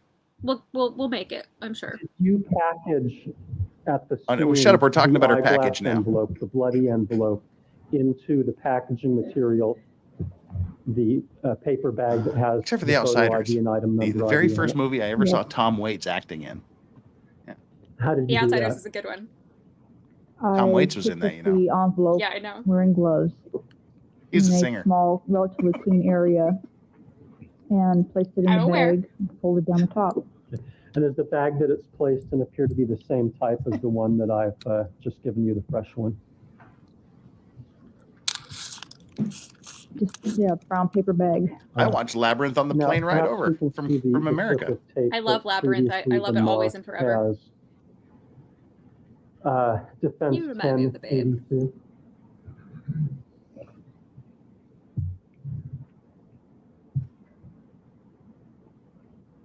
I want you to look to, have we already, maybe we can back it up again, very closely at the item. Yes, that's Tom Waits being played passed Renfield in Dracula. to Yes, he yourself, did. Mr. Fung. Maybe we can just see that again. He was also in a movie that Chandler You just see that? recently saw that she liked that I made her watch. Yes. All right, we're Which stopping one? at frame 1334. He played the It's a hermit. little blurry. Oh yeah. Okay. Dead Don't Die. Entire tape. That was the best. Oh my god. So good. I love vampire stuff. Vampire stuff is inherently gay. I just like Tom Waits stuff. I love the Lost piano has been drinking. I think The not Lost Boys is my me. favorite. Old school, yeah. My favorite 80s movie. Kiefer Sutherland. Yes, I've seen The Princess Bride. All right. Why are we stopped on Michelle Obama and whoever this NFL football player guy is? Not sure. So Shaq can rib me some more about about my taste in movie. Probably. I'm sure Ghostbusters is fantastic. I'm really looking forward to watching it for the. No, she's pretentious. She's seen Brazil. Did you get a Yeah, chance I love to Brazil. take Brazil's another one of my look at favorite that? movies of all time. Caught a glimpse of it. What? I caught a glimpse of it. Okay, have you seen I have the this Criterion before? collection. This What a footage. great collection of And DVDs that is. is that item the bloody I've seen eyeglass majority. envelope? No. Would you hand a bloody eyeglass, a bloody piece of evidence to Mr. Fung? Oh, No. I do wasn't love wearing Naked gloves. Lunch. No. Yes, that's absolutely Biff from not. Why not? that's Michelle Obama and He Biff wasn't from wearing Back to the gloves. Future. Oh, it does. I Yeah, was that's Biff. packaging the evidence. Nobody's named Biff anymore. Do you know in what way Mr. Fung and you were working together at this time in terms of the evidence collection in this area? I'm referring to Defense 1082. I was the one that was in the caged-in area, picking up the larger items. Again. Okay, back to serious shit here. Yeah. You do look like Kira from Dark Crystal, by the way. That's not Everybody the serious tells stuff me. not the serious stuff we were getting back to, by the way. Especially with the ears. I just watched Caligula last night. I actually saw it in a movie theater. When it was heavily edited in Korea. It was like it was a double feature, Caligula, and I can't remember what the other one was, but Caligula was essentially a 15-minute trailer for the next Was movie. Caligula directed by Kubrick? Do you know? I want to say no. But anyway, I know we I have saw it. Mazzola here testifying. Mhm. Who collected this important evidence? And she is saying, I was inside the caged off area and I was doing it. And remember, this is evidence that Fung testified that he himself collected. So they're trying to rehabilitate Fung by calling his assistant to the stand. And it's not like they're saying, well, he said this, but he meant this. They're just they're retconning. They're just doing away with his testimony. They're just trying to cover up his testimony by having her just give straight testimony. Like, okay, just to, these are not the droids you're looking for testimony. That's from Star Wars, in case you haven't seen it. Oh my God, Jeff. It's really shady. No, I have to say, I think that this was intentional on the part of the prosecution. Oh yeah, it's totally intentional. It was most certainly intentional, and they're not that slick about it either. Yeah, they're just like, obvious. Okay, listen to her, pay no attention to the guy you heard testify for the last 8.5 days. Yeah, they're just straight retconning Fung's testimony. To be fair, she is more credible, she's more believable, more likable, and more sincere. But she's also saying things like, we thought that the evidence was tampered with, or that the scene was compromised, or how did she say it? What was it? I don't remember her exact words. She was questioning whether or not it was, because people have been traipsing through it. Traipsing is a good word. We don't use traipsing. Traipsing is a good one. Yeah, I like it. Absolutely not. Why not? Traipsing through. He wasn't wearing gloves. Plus, I was the one that was packaging the evidence. Okay. I was the one packaging evidence. In what way Mr. Fung and you were working together at this time? But how are you and Fung working together? The evidence collection in this area. He was watching me collect evidence as her answer. I'm referring to basically, defense. Like the little bitch that he is. I was the one that was in the caged-in area picking up the larger items of evidence. Mr. Fung was handing me the bags, taking the bags from me as I was handing them out. Do you know why was it that the two of you didn't work in the cage simultaneously? At that point, there were other pieces of evidence inside that had to be picked up, and there was not enough room for both of us to be in there without running the risk of hurting some of the evidence. Okay, so only one of you was in there? Correct. That was you? That was me. And why is it that you would not hand an ungloved criminalist a bloody piece of evidence? I wouldn't hand anybody anything bloody if they were not wearing gloves. But is it for health reasons or personal protection, right? What kinds of problems are you now concerned about as a criminalist in terms of dealing with biological evidence of the crime scene? And telling the chat all of the stuff. We have various types of hepatitis. We have HIV. We have AIDS. We have all kinds of things that are showing up in biologicals. And mind you, this was 1995, so we're sort of about 3/4 away through the giant AIDS scare. Very, very mindful of it. Thank you.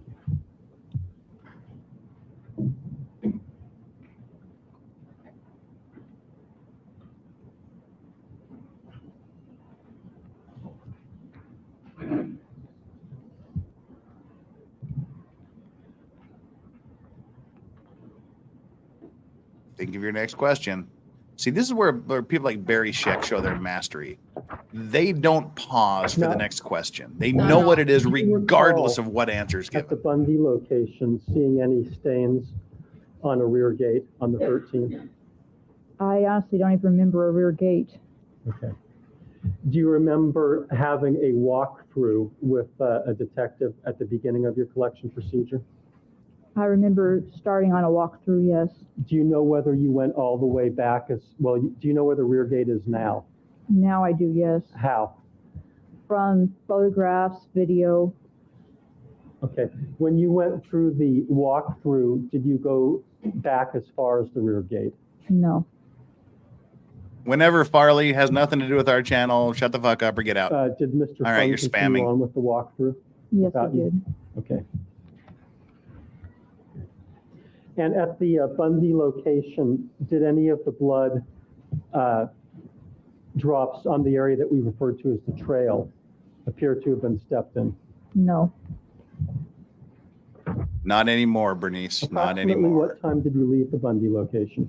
No, we have the best mods. They shut that down real fast.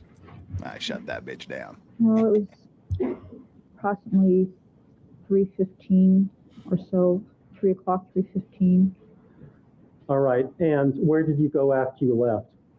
We went back to Rockingham. Did you take the crime scene truck? Yes.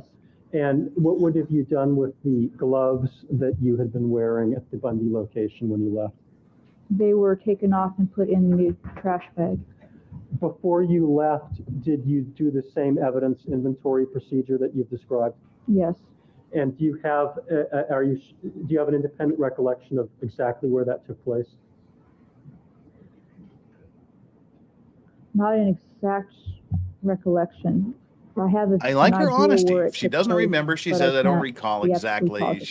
She answers, why couldn't Fung would have been on the stand for like a day and a half if you would have answered questions like she did. Bundy location, by that He had to make it difficult. Side, or to the rear, towards the alley side? It was up front. All right. She doesn't really rehabilitate his testimony, but she does give some credibility back to the department. What time did you return? She replaces his testimony. To the Rockingham location. Probably you can't around forget that. 3:30 or so.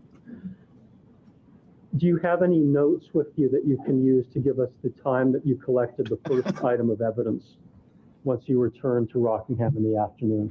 Yes, I do. Are they your notes or some other officer's notes? notes? I don't have it memorized now. Please tell us what you're referring to in order to give us that Okay, I'm information. referring to the evidence collection sheet. I'll give her $1,000 if she says the evidence collection sheet.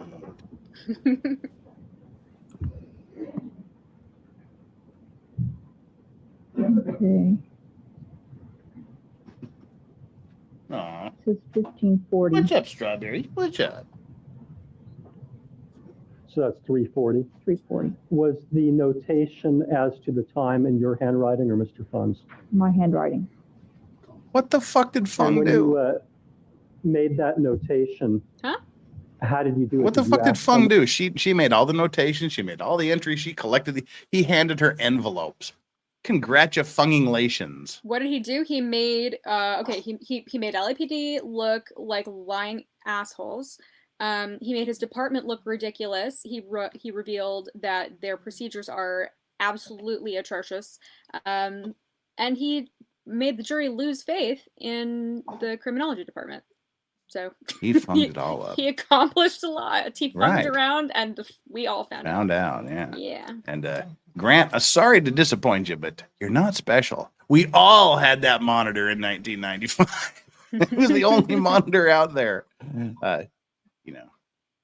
Hands up for CRT monitors. All right, there we go. Want to look at your watch or what? I think I just glanced at my watch. All right. And this first item was stay number 11? Correct. Which was on which side of the house? It was on the side of the house near the garage, on that end of the house. 2 more minutes of underwater testimony. And that's outdoors? That's outdoors. All right. I sound like the teacher from Now, the I'd like Peanuts to direct your attention series. back to some testimony at the Griffin hearing on page 758. I love this, Jeff. I'm so happy to be doing OJ. I missed it. I always Well, actually, 757, page line 25. No, we're not to prostituting the 758, dogs. line We're just 4. unlocking an achievement. They're a feature. You get to enjoy them. It's a reward for supporting the channel. Line 25 and 758 to line 4. Exactly. The Bureau of Land Management should protest. Do you have that, Mr. Nicole? All right, thank you. Proceed. At the Griffin hearing, did you give the following answers to the following questions? And what time did you get back to Rockingham? We have a moment. We have a moment right here. You know what moment it is. It's Neufeld time. Warning, earphones.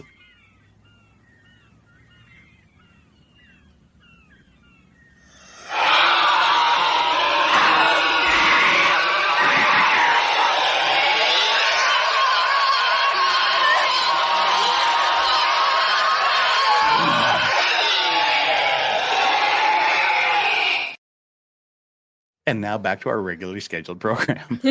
Answer, right around 4 o'clock, somewhere in there. Question, how do you know it was about 4 o'clock? Answer, because of the time that is noted that we collected the sample in the foyer. Sorry, I just can't resist. Do you remember giving that testimony? Yes. Okay, so was this testimony I that don't you know, but it's got from, back I was there about at to 4 ask. o'clock, correct? No, And why did you? It's Invasion of the testify Body that way? Snatchers.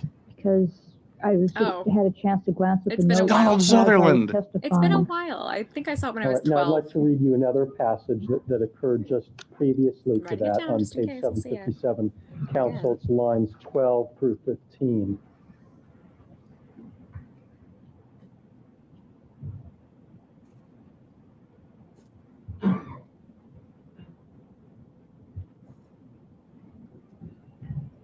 I'm not sure what that's in response to. 757, 12 through 15.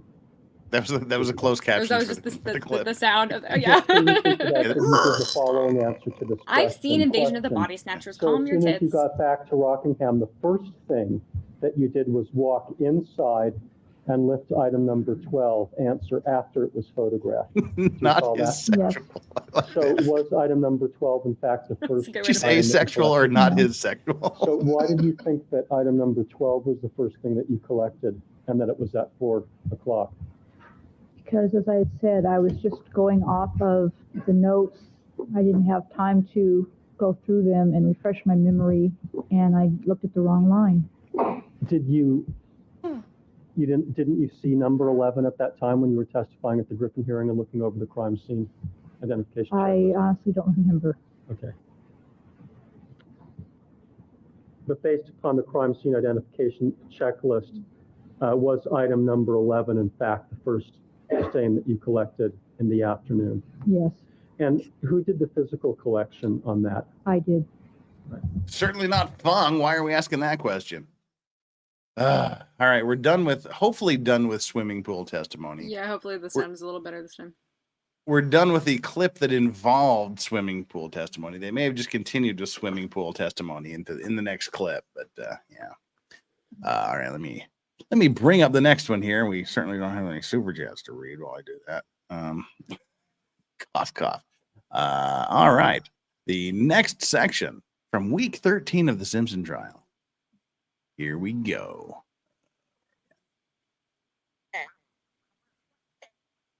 Where are we at? Present screen. ANDREA MAZZOLA. Embiggen. There we go. All right, folks. We got about another 30 minutes here of exciting, riveting OJ Simpson trial. Thrilling. This is what you guys wanted. This, you wanted the direct and the cross, not just the cross. So we're giving you the direct and the cross, and then we're gonna go back to the beginning. We're just gonna go back to the beginning. All right. Why not? Sure. Because this is more of a chill hangout, and OJ is just kind of tangential to all of this going on. We just sort of use it as a foil for witty comments. It's MST3K Simpson. That's what it is here. Exactly. But yeah, we're just here to chill and hang out. And currently we've got 168 of you chilling out and hanging out here. So we're glad to have you. All righty then. Yeah. Let's get back. Wonder Twins. So how fucking lame were the Wonder Twins? Like, well, okay, the one that got to be animals. The girl got to be the animals. Dude just had to be like water. That was his fucking superpower. To be like water, ice, or steam. What a lame superpower. But me and my sister, we used to play Wonder Twins when we were growing up. I don't know what that is. See, there's some stuff from the 80s that was, or earlier, that was like not that great. That's Justice League, Saturday morning DC Comics, Wonder Woman, Batman, Superman. I was just never the really Wonder into that Twins. stuff. Yeah. It was. Yeah, they were twins, and they like touched rings, and they could transform. She transformed into like animals, and he could be like water, ice, or steam. Whatever. Like form of a stupid fucking bucket of water. Who Ooh, cares? we saved the day by dousing the fire. Wow. It's just dumb. Wow. Yeah. Yeah, it's like literally the only superheroes that are more useless than Aquaman was the dude in the Wonder Twins. All right. Beastmaster was a great fucking movie series. That was a great TV series, man. Manimal was great too. Beastmaster and Manimal. Touched rings. You said touched rings. Beavis and Butthead laugh. Yeah. Grape ape. Right. All right. We're getting way off track. Let's get back to ANDREA MAZZOLA. Right. In the foyer area of Rockingham. Nope. We're still underwater testimony. Perhaps Awesome. This is people's 169, which is the interior Rockingham map. Now, this is too. I'm just gonna randomly fast forward to see if we literally have to spend next week underwater as well. Let's just hear what the audio sounds like an hour and 25 minutes from now. Oh, sweet cross-examination by Donald Sutherland. I love it.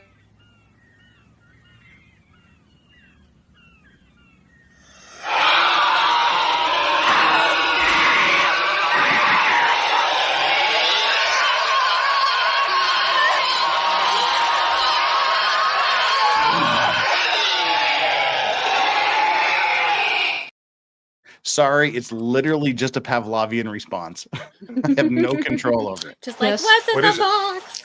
A collection report. Apparently, they come out of the swimming pool at the first break. Now, did you in fact collect a stain number 12 in the foyer area of Rockingham? Yes. Perhaps we can see people's 169, which is the interior Rockingham map.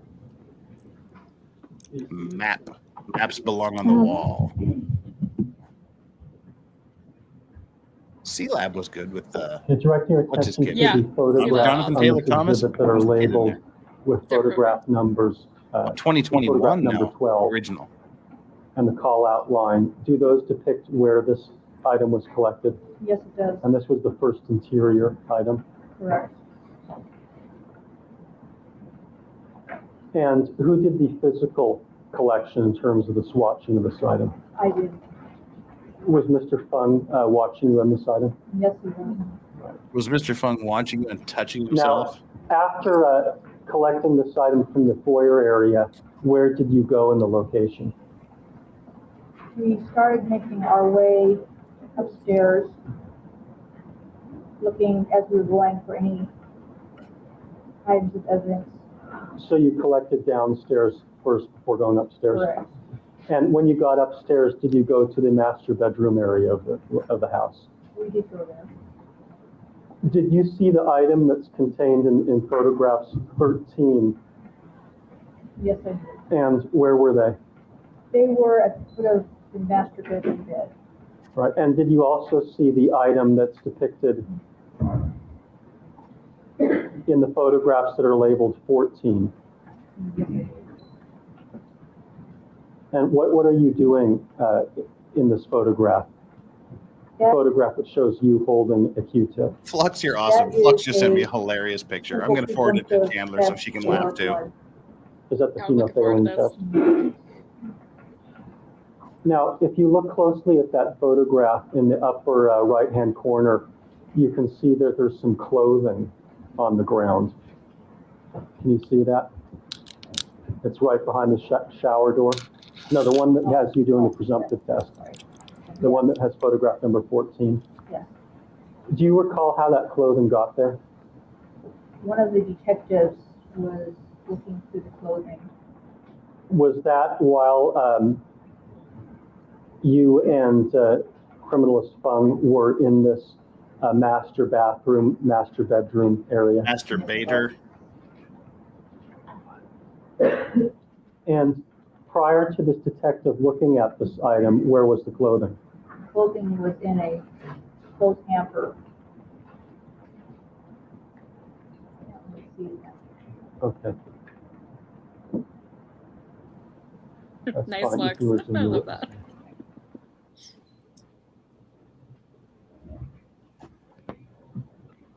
So when the detective took the items out of the hamper, did he ever put them back in the hamper that you saw, or did he just leave them on the floor? I don't recall if you put them back or not. But he did take them out and put them on the floor. Yes. Bernice Conklin with a $2 super sticker, some sort of heart. It's a Sheena Ibu dog farting out hearts. Thank you so much for that. Oh, I think Steph uses that one too. She refers to it as a ginger corgi farting heart. Is it a ginger corgi? I thought it was a Sheena Ibu. No, I don't. Okay, whatever. I haven't seen it. After collecting item number 12, what was the next item number that you collected, or that was collected in your presence? May I check my Yes. notes?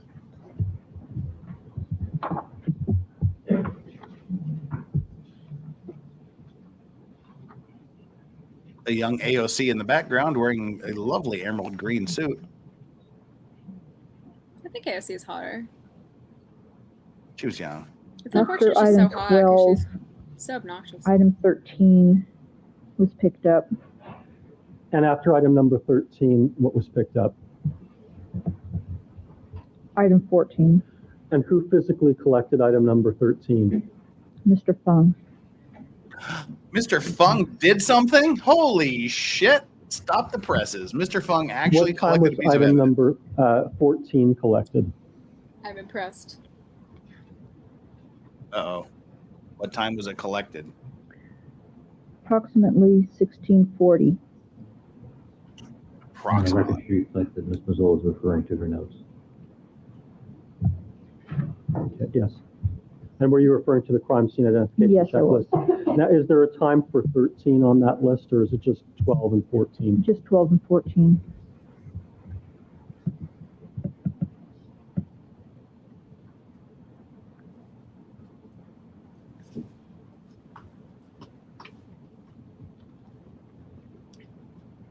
This Chandler's Your Honor, walk-off moment. I'd just like to clarify something before I ask my next question. Yes, that's the sidebar with court reporters. This is like two corpses questioning and answering each other. It's All right, the and was there monotone. an item number 15 and an item number 16 that were collected? Everybody Just answer that. weighing Yes or no? Yes. And what time were those items collected? Everybody weighing fun tonight. I thought it was approximately 5 o'clock. I'm not expecting that inflection. And that was according to your crime scene identification Correct. checklist. May I just have one moment, Your Honor?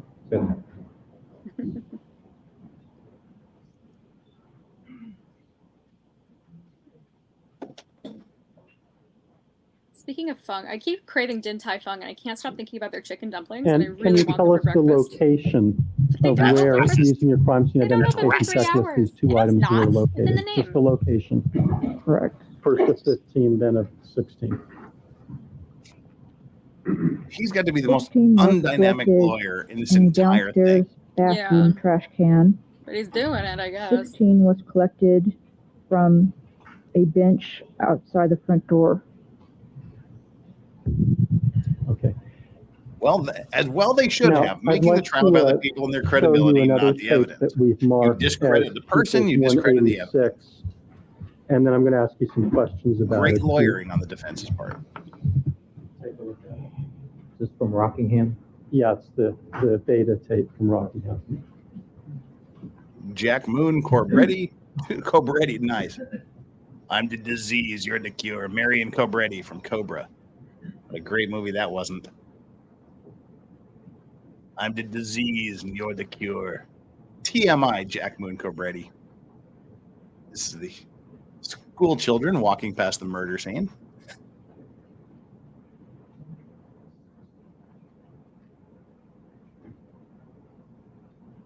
Of the news cameras watching the children walk past the murder scene.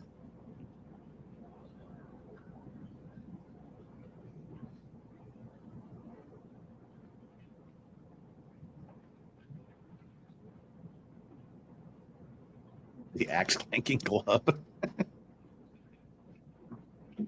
If you haven't watched Cobra, you get points, Chandler, for not watching Cobra. I have not watched Cobra. Sylvester Stallone. The worst lines in cinema history. I'm the disease. Well, you're the disease and I'm the cure. Oh, God. Stop for 1 second.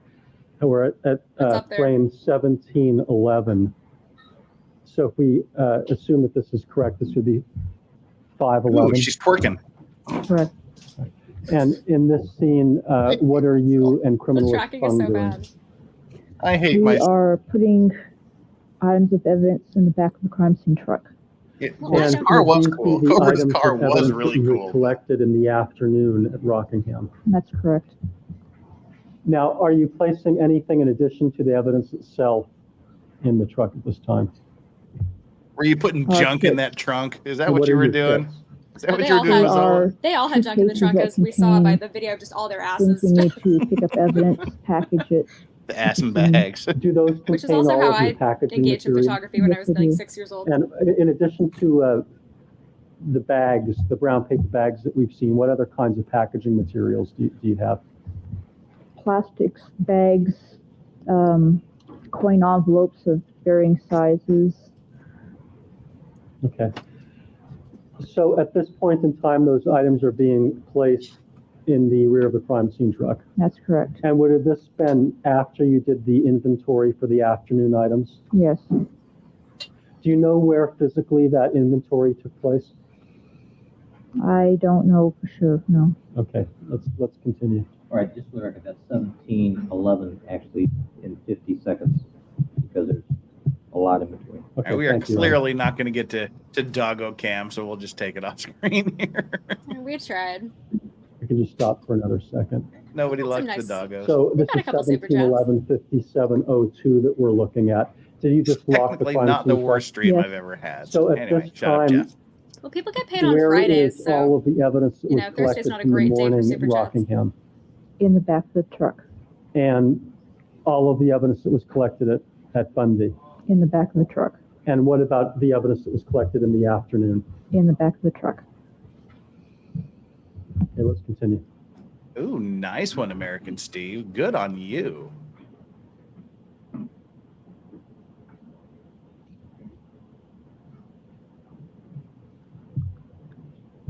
If we could stop for just a second, I have another question. And the crime scene identification checklist that we've been referring to, where is that at this time as you and Mr. Fung are walking away from the... That also is in the back of the truck. Okay, let's continue.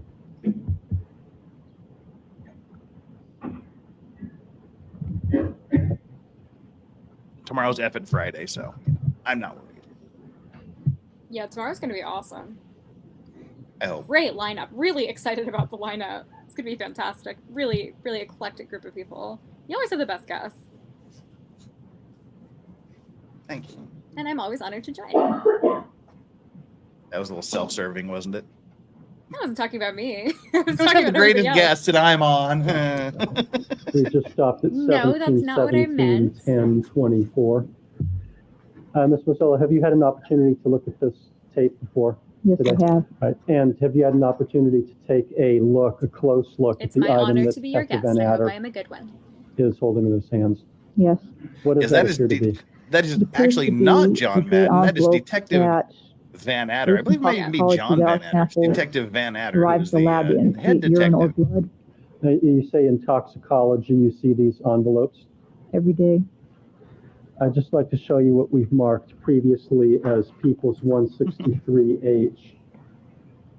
Right. This is good mezcal, man. This is good.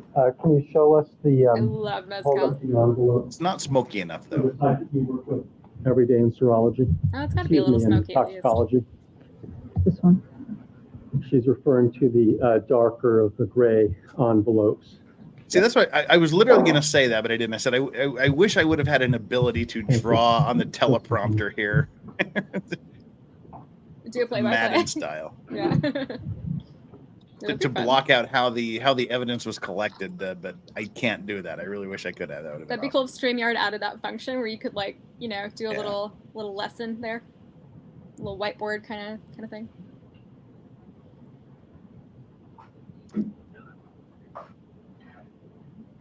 Flux, sorry, missed you by one. Stray Cats. for a moment. Way my sister and I love that now, movie. Good last. I'm not sure what that was, When but I you're meant to click working on with Flux. these envelopes We drank in Dalmore toxicology 18 year every single day, malt Scotch. are these the kinds of Amazing Scotch. envelopes that are used to contain suspects' I was going to blood ask too. Yes, Thanks for asking, Flux. or urine? that's correct. That was my flex Right. bottle. It was We a threw down really, some cash for that bottle. that was a good bottle. We finished that bottle. That's why I need super chats. I fed Chandler, Hayden, and Nick and Flux a $400 bottle of scotch. It was fantastic. Yeah, it was. Just the problem is you started at the top and it's all downhill from there. Well, then I came back to a bottle of Bullet Bourbon, which I needed to mix with ginger beer because nothing compares. Nothing. Rip Sinead O'Connor. Okay, let's stop. Oh, don't do it in front of Steve. Steve hates her. 1720. Jesus, what is satanic what? 5702.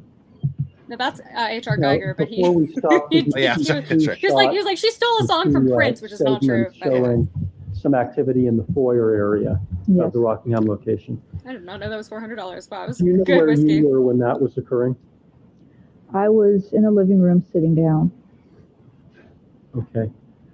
And what was it that appeared to be in Mr. Fung's hands in this videotape? It appeared to be His dick? What her opinion of what appears to videotape, and she's not even present, and her opinion is no better than the jury's. it appears to be an envelope similar to the gray envelope. And at this time, did either you or Mr. Fung have any of the packaging materials that you, from your crime scene truck or from the kits? No. Was Mr. Fung touching his package in the crime scene truck? No. All right. And was there The council without the. I don't want to picture it. Too late. Yeah. All right. Damn it. Officer Rando has just stood up. I'm not going to do it. I'm any not going to other push the item of button. evidence that you collected or saw being collected You want to. after 5/11 No. that was consistent with those shots? 9/11 was an inside job. 5/11 wasn't. Can we continue now? You know, I'm not great with numbers. This is what an unmarked police car looks like. It's so covert. And this is what an unmarked police officer looks like. Yeah, he's totally not suspicious. Not a cop. Definitely Not a cop. How do you do, fellow citizens?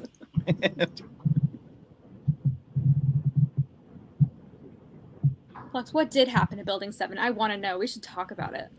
Let's do a stream about it. That'd be awesome.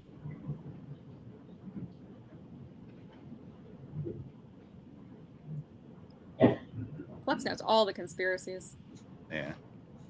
As far as this one, I think there's definitely a conspiracy in this case. I think there was a huge police cover-up. I'm just gonna freaking say it. 411 was all Chandler? Nice, Eric. I'm just gonna admit it. I might not be 5 feet tall. Next Thursday? Yes, let's do it. I'm down.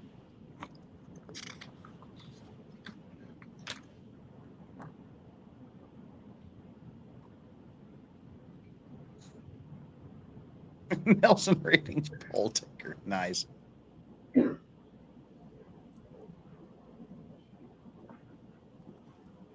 And the not police officers are entering the building. Let's just stop for a second.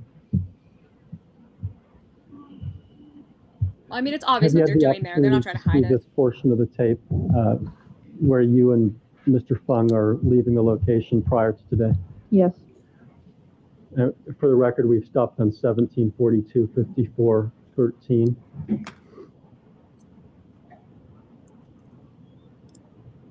Now, did you have opportunity when you looked at this tape to look at the amount of heft or size What are you of giggling at? whatever is in the plastic bag? I'm giggling at this.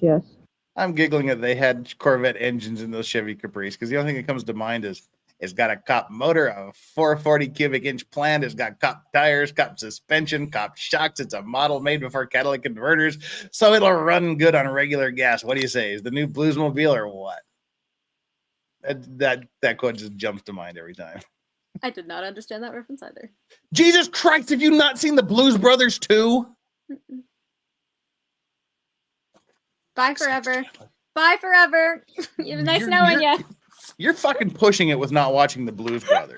Like, you meet me, you're like, oh, she's so cool. I really like that girl. And then all of a sudden, she's not the woman I thought she was. Apparently not. Oh, God damn it. I'm just disappointing everybody. Wait, Blues Brothers 2, you said? Blues, not 2, just the original Blues Brothers. Okay, Literally one of the greatest movies of all time. I'm Has making a every list. single legendary Motown, oh my God, blues and soul and R&B singer of the, oh my God. It literally gave birth to the House of Blues restaurants and bars. Well, I've been to the House of Blues a number of times, but You're not allowed to go in there if you haven't seen the Blues Brothers. Okay, Dan Aykroyd started that with the money he made from the Blues Brothers. I accept Oh, whatever Jesus. whatever punishment you want to dole out, but Shut up, Sean Bird.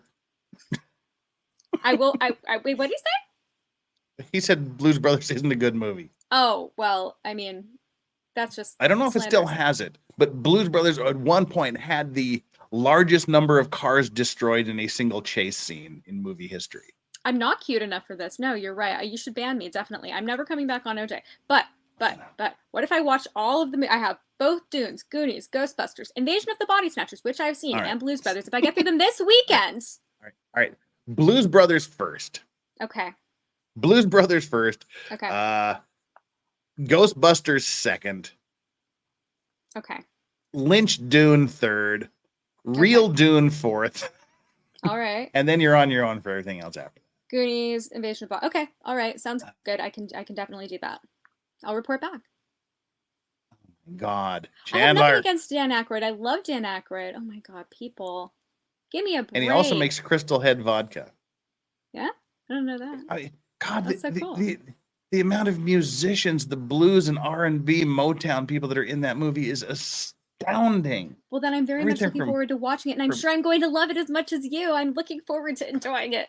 It is literally probably my number 2 favorite all-time movie. I've got some homework to do. I know. I know. I'm terrible. I'll get less terrible, and then maybe you can keep having me around. Wow. I gotta. You're not the girl I thought you were. You have to reevaluate. I respect that. Oh my Lord. $5 super chat from Bernice Conklin. Thank you, Bernice, for rebooting me here. Jeff, I hope all is well with you and the doggies. Thank you for everything you do. Well, thank you for your super chat. I'm just shocked here. I'm just trying to think of the musicians in the movie. It's Dan Aykroyd and John Belushi star. Jim Belushi has a bit role. Ray Charles, James Brown, Tom Malone, Wilson Pickett, John Lee Hooker, Aretha Franklin, Steve Lawrence is in it, Joe Walsh, Pinetop Perkins, Elmore James, Elmer Bernstein. Carrie Fisher plays a big role in it. I love Carrie Fisher. Paul Rubens, he has a very bit part as a waiter. Rest in peace. God, who else is in this movie? We said Aretha Franklin. My God, the musicians in that movie are just off the damn hook. And wait, and somebody said John Landis directed? Yeah. Cab Calloway's my favorite. Cab Calloway's in it. Yeah, he does a huge Minnie the Moocher thing, and it's amazing. Oh my God. Minnie the Moocher. Minnie the Moocher is my favorite of all time. And St. James Infirmary. You haven't seen the movie. Shame on you. And the Betty Boop, rotoscoped version of that. Oh, my favorite of all time. I'm obsessed with Cab Calloway. I love Cab Calloway. Yeah, he does the whole Minnie the Moocher thing. He plays the janitor in this building. Oh my God. Okay, I'm really, really excited. I'm going to get to enjoy it for the first time. Shaka Khan is in it. Yeah. Shaka Khan. Okay, I love it. I'm really, really stoked. I'm glad I have weekend plans now. No, I'm just like everybody who's ever been in music in Motown is in that damn movie. Well, then it's going to be fabulous. I love the list. I mean, it sounds absolutely star-studded and incredible. I mean, I know about Blues Brothers. I just haven't. I never got around to watching it for whatever reason. I know, but wow. I will. Jeff. Yeah, I know. I will see it. It'll happen. Right. Cool your jets. Please. Just even before Ghostbusters, watch Blues Brothers. I will. I'll get to it.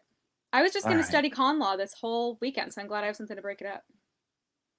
All right, let's take this on home here. Okay, just have a little whiskey, relax. I'll get there. Seriously, fuck off. You're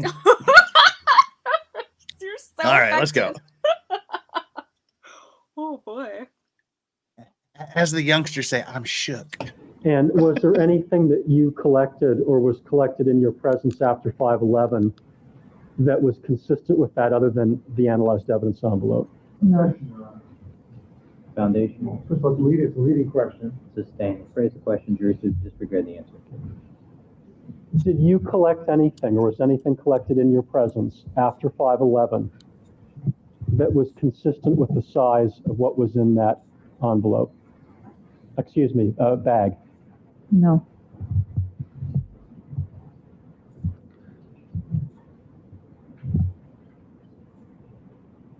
And when you were carrying the bag out, let's strike that. Okay, let's continue. Please watch Blues Brothers, Chandler. I can't move past that. I'm literally purchasing it as we speak. You don't even have to purchase it. You just watch it somewhere. Oh Lord, it's probably on Netflix. It's on YouTube, and I don't have Netflix anymore. All right. Oh, I do until September, but I am unmembershiped myself.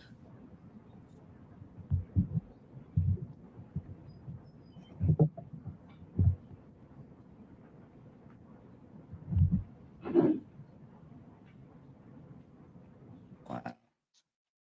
Well, see, even Netflix, I mean, even Court TV can't handle it. You're making them buffer. You know what would be worse, though? If I'd seen all of those movies and I said that I hated them and they were terrible. I don't care if you hate them and they're terrible. Just watch them.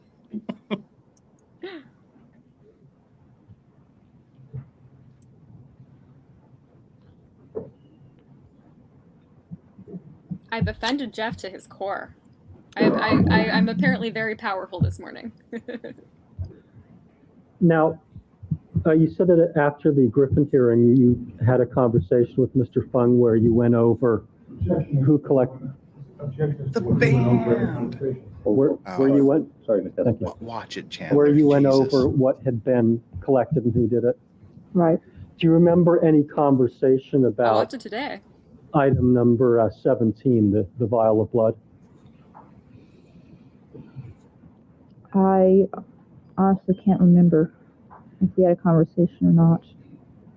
I do like ANDREA MAZZOLA, getting back to the Did topic, that because in she your is mind very honest in her answers, I appeared to feel. be a significant incident, the She strikes me circumstances as surrounding proprietary.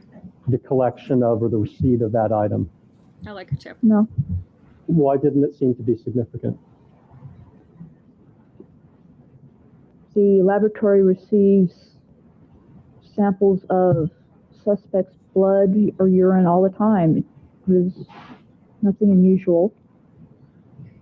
Did you make it a point when you were getting ready to leave the Rockingham location after 5 o'clock to make a mental note of everything that was happening and the sequence in which it was happening? Not really, no. Or make a mental note of the time that things were happening after 5 o'clock? Not really, no. Did you have any idea that those circumstances were going to be raised as issues later on in a case? No.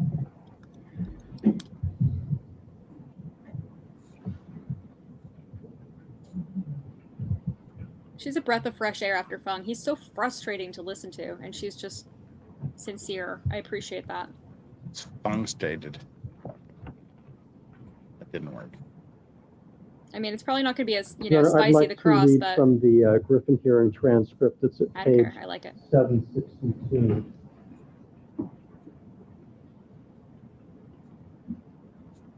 At what line?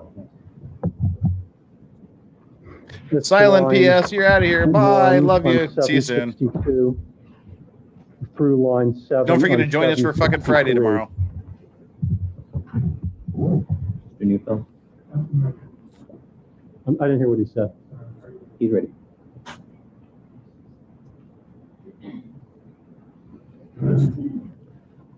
I want to ask you whether at the Griffin hearing you gave the following answers to the following questions. That's a very good question. How close are we to cross?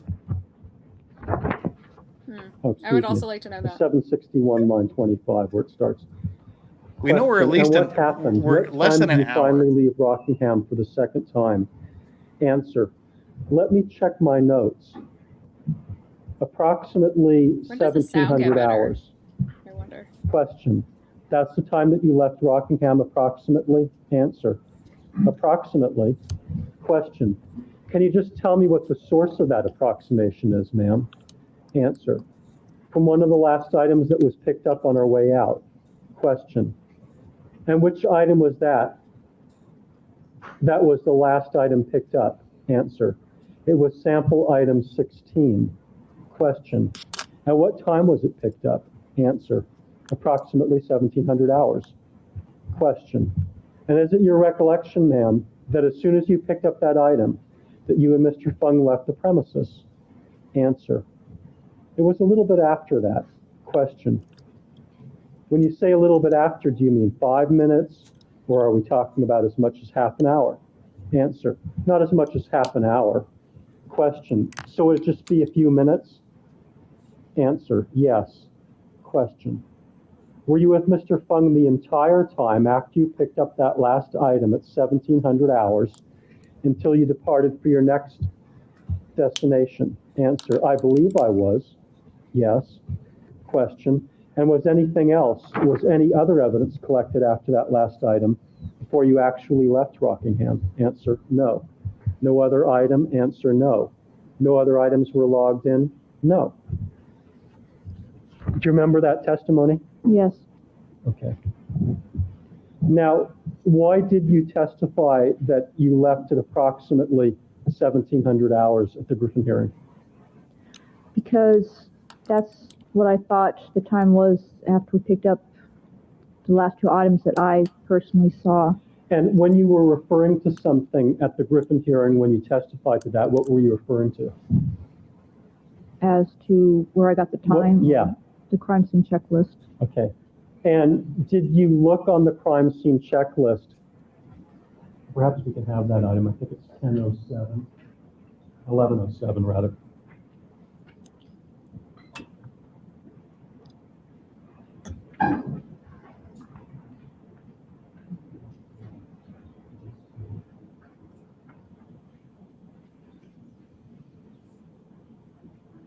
Hey, ask a question.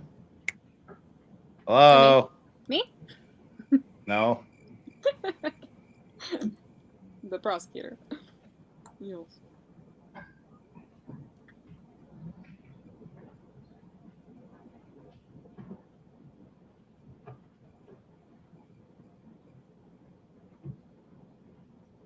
Bueller.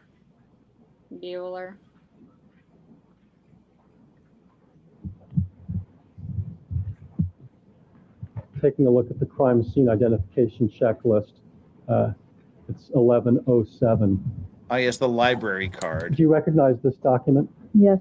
Now, when was this created? Was this created on the 13th or after the 13th? What's this? I don't know about this. 13th. Okay. When you were answering the questions at the Griffin hearing as to when you left, did you look at this page? No.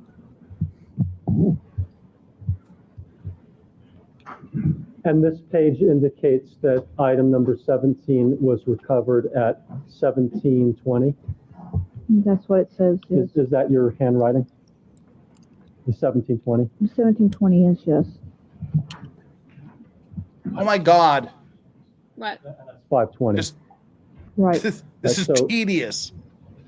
Had you looked at this page when you were testifying at the Griffin hearing, would you have testified differently? Yes. And Where what did her would you chin go? It was testify never to? there. That we, Objection as to what? Speculation. Okay. Now, I got scared. I thought you discovered some other 80s movie I hadn't seen. You were really pissed off again. I'm traumatized. All right. We're going to go 3 more minutes. We're going to go to the 30-minute mark, and then we'll cut it off for the day. And then we'll figure out how long it is to cross-examination. Give us 3 more minutes here. Now, Let's do as to the question that you were asked at the Griffin hearing about your recollection, thank you. But as soon as you picked up that item, that you and Mr. Fung left the premises, when you said that you think it was a little bit after that, what was that recollection based on? Which item are you? You were asked whether you left after you collected 15 and 16, and you said it was a little bit after that. Right. What was that recollection based on? The fact that Mr. Fung spent some time talking to the detectives, so it would have been after that. What were you doing in that interval between the time that you got back to the location after locking everything in your crime scene truck and when you came out with the plastic bag? She came out? Really? Surprise. For a short time, I was don't think with this lady Mr. ever had to Fung come and the out. detectives Just a and the guess. photographer. After a She probably while, the looked like that's what photographer and I went into the living room and sat down. And what was your mental state at that time? Exhaustion. Her mental state? Did That's a you have weird a question. clear sense of how much time was going by that when you were sitting down on the couch? No. Wait, she was sitting down on a And crime. when you testified that you believed, Finally, Sweet the Jesus, audio our is- ears are freed. Yeah, it's a lot better. Wait, she was just sitting down and resting on a crime scene couch? Does not sound She's the great. mayor of Lesbian Town. Oh yeah, yeah. Like I said, this lady never had to come out. She's probably looked like that since she came out of the womb. Glasses, bird nest hair, and everything. Came out of the womb with glasses and bird nest hair. Oh yeah, No. she was a No. you got those lesbian eggs. She was a lesbian egg. Oh my God. Oh, sweet Jesus. One more minute. when you were asked whether you were with Mr. Fung the entire time between 1700 hours until you departed, and you said that you believed that you Me were. too, Puddingway. What was Me the too. basis of that belief? It just felt like a few minutes. Didn't feel like a long time at all. Now, were any other items logged in on the 13th after 15 and 16? As to having been received on the 13th? In other words, on the 13th, did you or Mr. Fung in your presence make any paperwork on the crime scene identification checklist logging in any item after 16? No. And that was done on the 14th? I believe so, yes. And why was it that was done on the 14th? Because our checklist was locked in the back of the truck. After we were done and ready to leave Rockingham, we had to get back to the lab to prepare the other evidence. At some point after leaving the location for the last time on the 13th, did Mr. Fung say anything to you regarding a vial of blood from the defendant? Sustained. Ooh. Did he say anything regarding a vial of blood? Yeah. Hide this and plant some. That's probably what he said. Yeah, but that was sustained. I don't think we're gonna get the answer to that. Yeah, we don't get the answer to that. I want to So know. we're gonna end that here. I closed it without finding out how much longer we had to go until I think we were half an hour in now. cross examination. Let me go back believe it was to half an hour. Court TV. Trials that are starting to bore me. Court TV. Legendary trials, all trials. How you doing, Chandler? You survived another OJ Thursday. I'm proud of you. I'm doing great. I was just Despite your spending- lack of cinema stuff. But, Look, I spent the last 10 minutes securing every single movie that we talked about. I've got Blues Brothers on YouTube and Ghostbusters. I purchased all of these, both Dunes, Goonies, Invasion of the Body Snatchers, and Spaceballs for Good Measure I am working on. So I have all of those lined up, secured, ready to go, just for you guys, because that's how much I love chat, and that's how much I love you, Jeff. All right. I'm not going to let anybody down. Screw that. I'm ambitious. I'm going to make it happen. I'm watching all those movies this weekend. By the time you see me next OJ Thursday, we will have a lot to talk about. Oh, good. Even tomorrow. I'm sure on I'm Fuck It fast Friday. forwarding. I'm How are fast you forwarding through the Mazzola testimony here behind the scenes. Okay. Hang on here. Let me listen to the question. We must still be on direct examination because I'm listening for a question and he's not asking anything. Good morning, Digger. Dig was up. Yeah, I'm excited. Flex, you'll watch Spaceballs with me? Let's do it. That'd be really fun. So far we got at least 30 minutes left before we get finished with Mazzola. Awesome. Okay. Oh God. What? I'm just listening here. Okay, we've got about 35 minutes of Mazzola left before cross-examination settles in, so not too horrific. We can handle it. You know, she's not that bad. Like she's honest, she's easy to listen to. You know, there's some good jokes in there. Good lesbian jokes, which I'm allowed to make. You know, good time overall. Well, I hope all what do we have left here? 132 people. Well, I hope all 132 people that stuck through this with us enjoyed the return to OJ. You know, we just kind of have fun here. It's the chills. It's the weekly chill stream. So you know, we'll be back with more Andrea Mazzola, and then once Mazzola finishes, we'll default back to the beginning of the trial and just run with it. Why the hell not? Yeah, we'll have fun. Anymore. Yeah. We're just here to have fun, chill with you guys. Appreciate all of the support that came in today. Appreciate it very, very, very, very much. Got to pay for the freaking vacation. We got doggos that are here. Hopefully the doggo cam will. Hopefully, the doggo cam better fucking come out on a fucking Friday. Otherwise, it'll be a complete disaster. Tomorrow will be fucking Friday. You need people to fund drinks. You need at least one shot.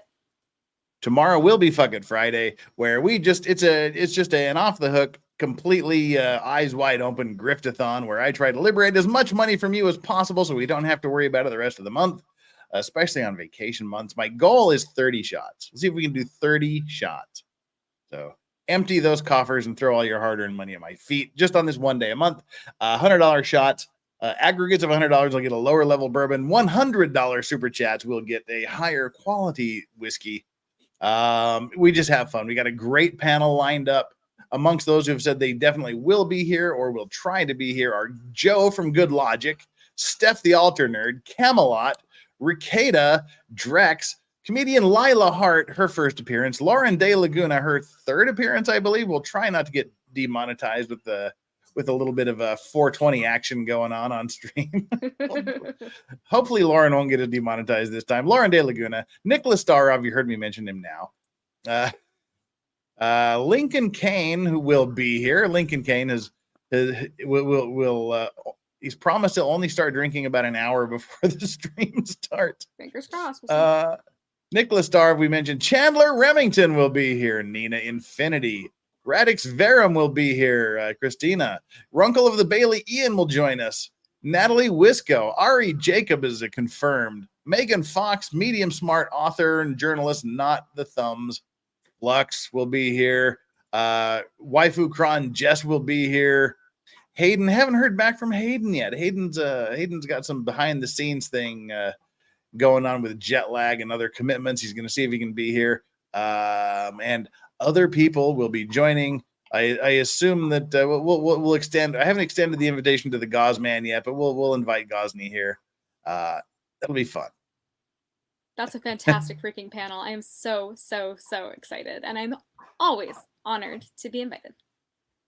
So that's the lineup that have said yes or a definite maybe. Those that said I don't know or maybe not, and those that haven't answered obviously are not on the list. So those are the ones who have said yes or expressed a great interest in being there if possible. And others will come on as space permits. We can only have 10 people on a stream at a time. So, when things slow down, other people will get invited on to join us. Usually more of the left coast people because the East Coasters and Europeans have to go to sleep. Yes, it will start at 5 a.m. for me. So I will be on a little later. Yeah.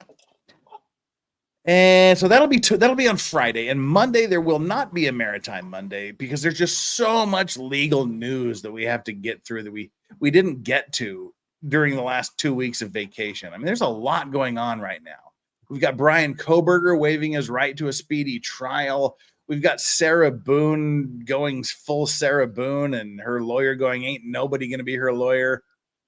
There's right. There's a mother that got life for stabbing her newborn to death in 1992. And there's all kinds of stuff going on. Trump indictments. Giuliani has turned himself in, was released on a $150,000 bond a couple of hours ago. BTK killer's property, his old property, is being searched again for clues in another unsolved murder. Oh. So there's a lot of stuff going on out in the world of law. So Monday will be a law news roundup. And then starting Tuesday, what we're going to do is go through the Amber Heard Johnny Depp sidebar transcripts. Because the transcripts of all of those sidebars we didn't hear have been released.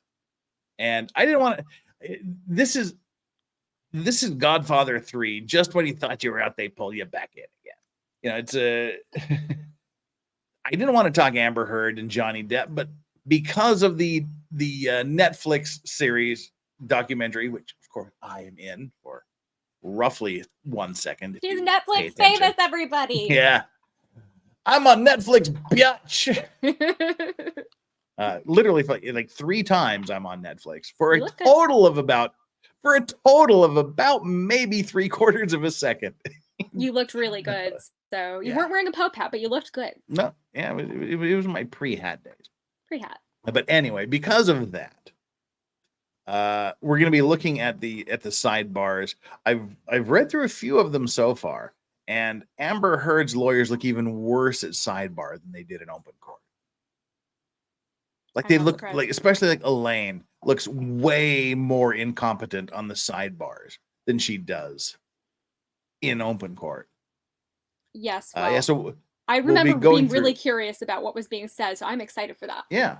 We'll be going through each and every one of the sidebars. Some of them are totally stupid and irrelevant, but we're going to go through them anyway.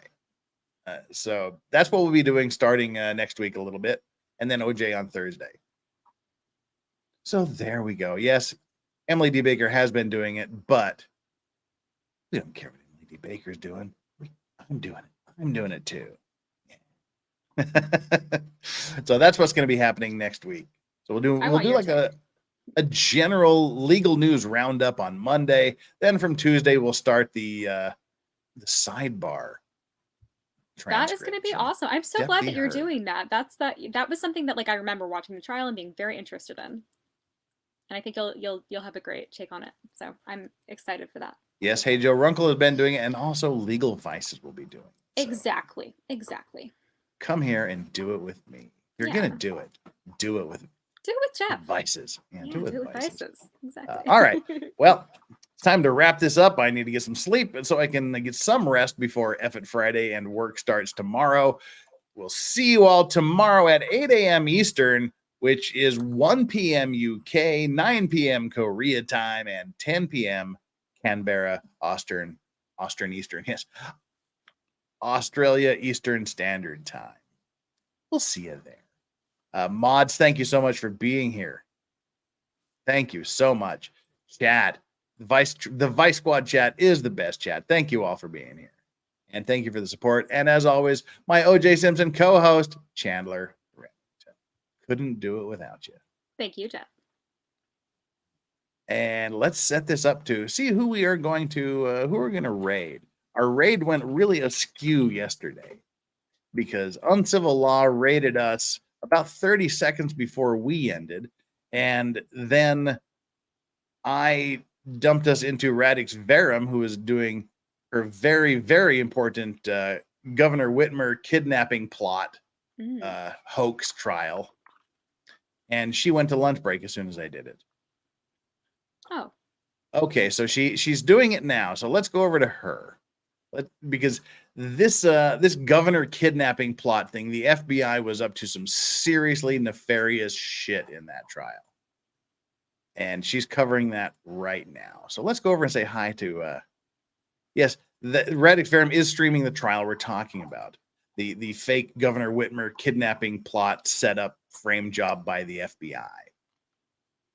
definitely that's where we're going to head on over. We'll go on over it, and please, please, please, please let Christina at Radix Verum know that it's a legal vices raid, and pay attention to what's going on there, because especially you in America, this is some shady shit that the FBI did. Shady shit. All right, I'm setting this up, going live to me, to settings, customization, redirect to Radix Verum. Give Christina a shout out. Tell her Legal Vices sent you, and we'll see you here for fucking Friday tomorrow. Lorax, 100% totally out.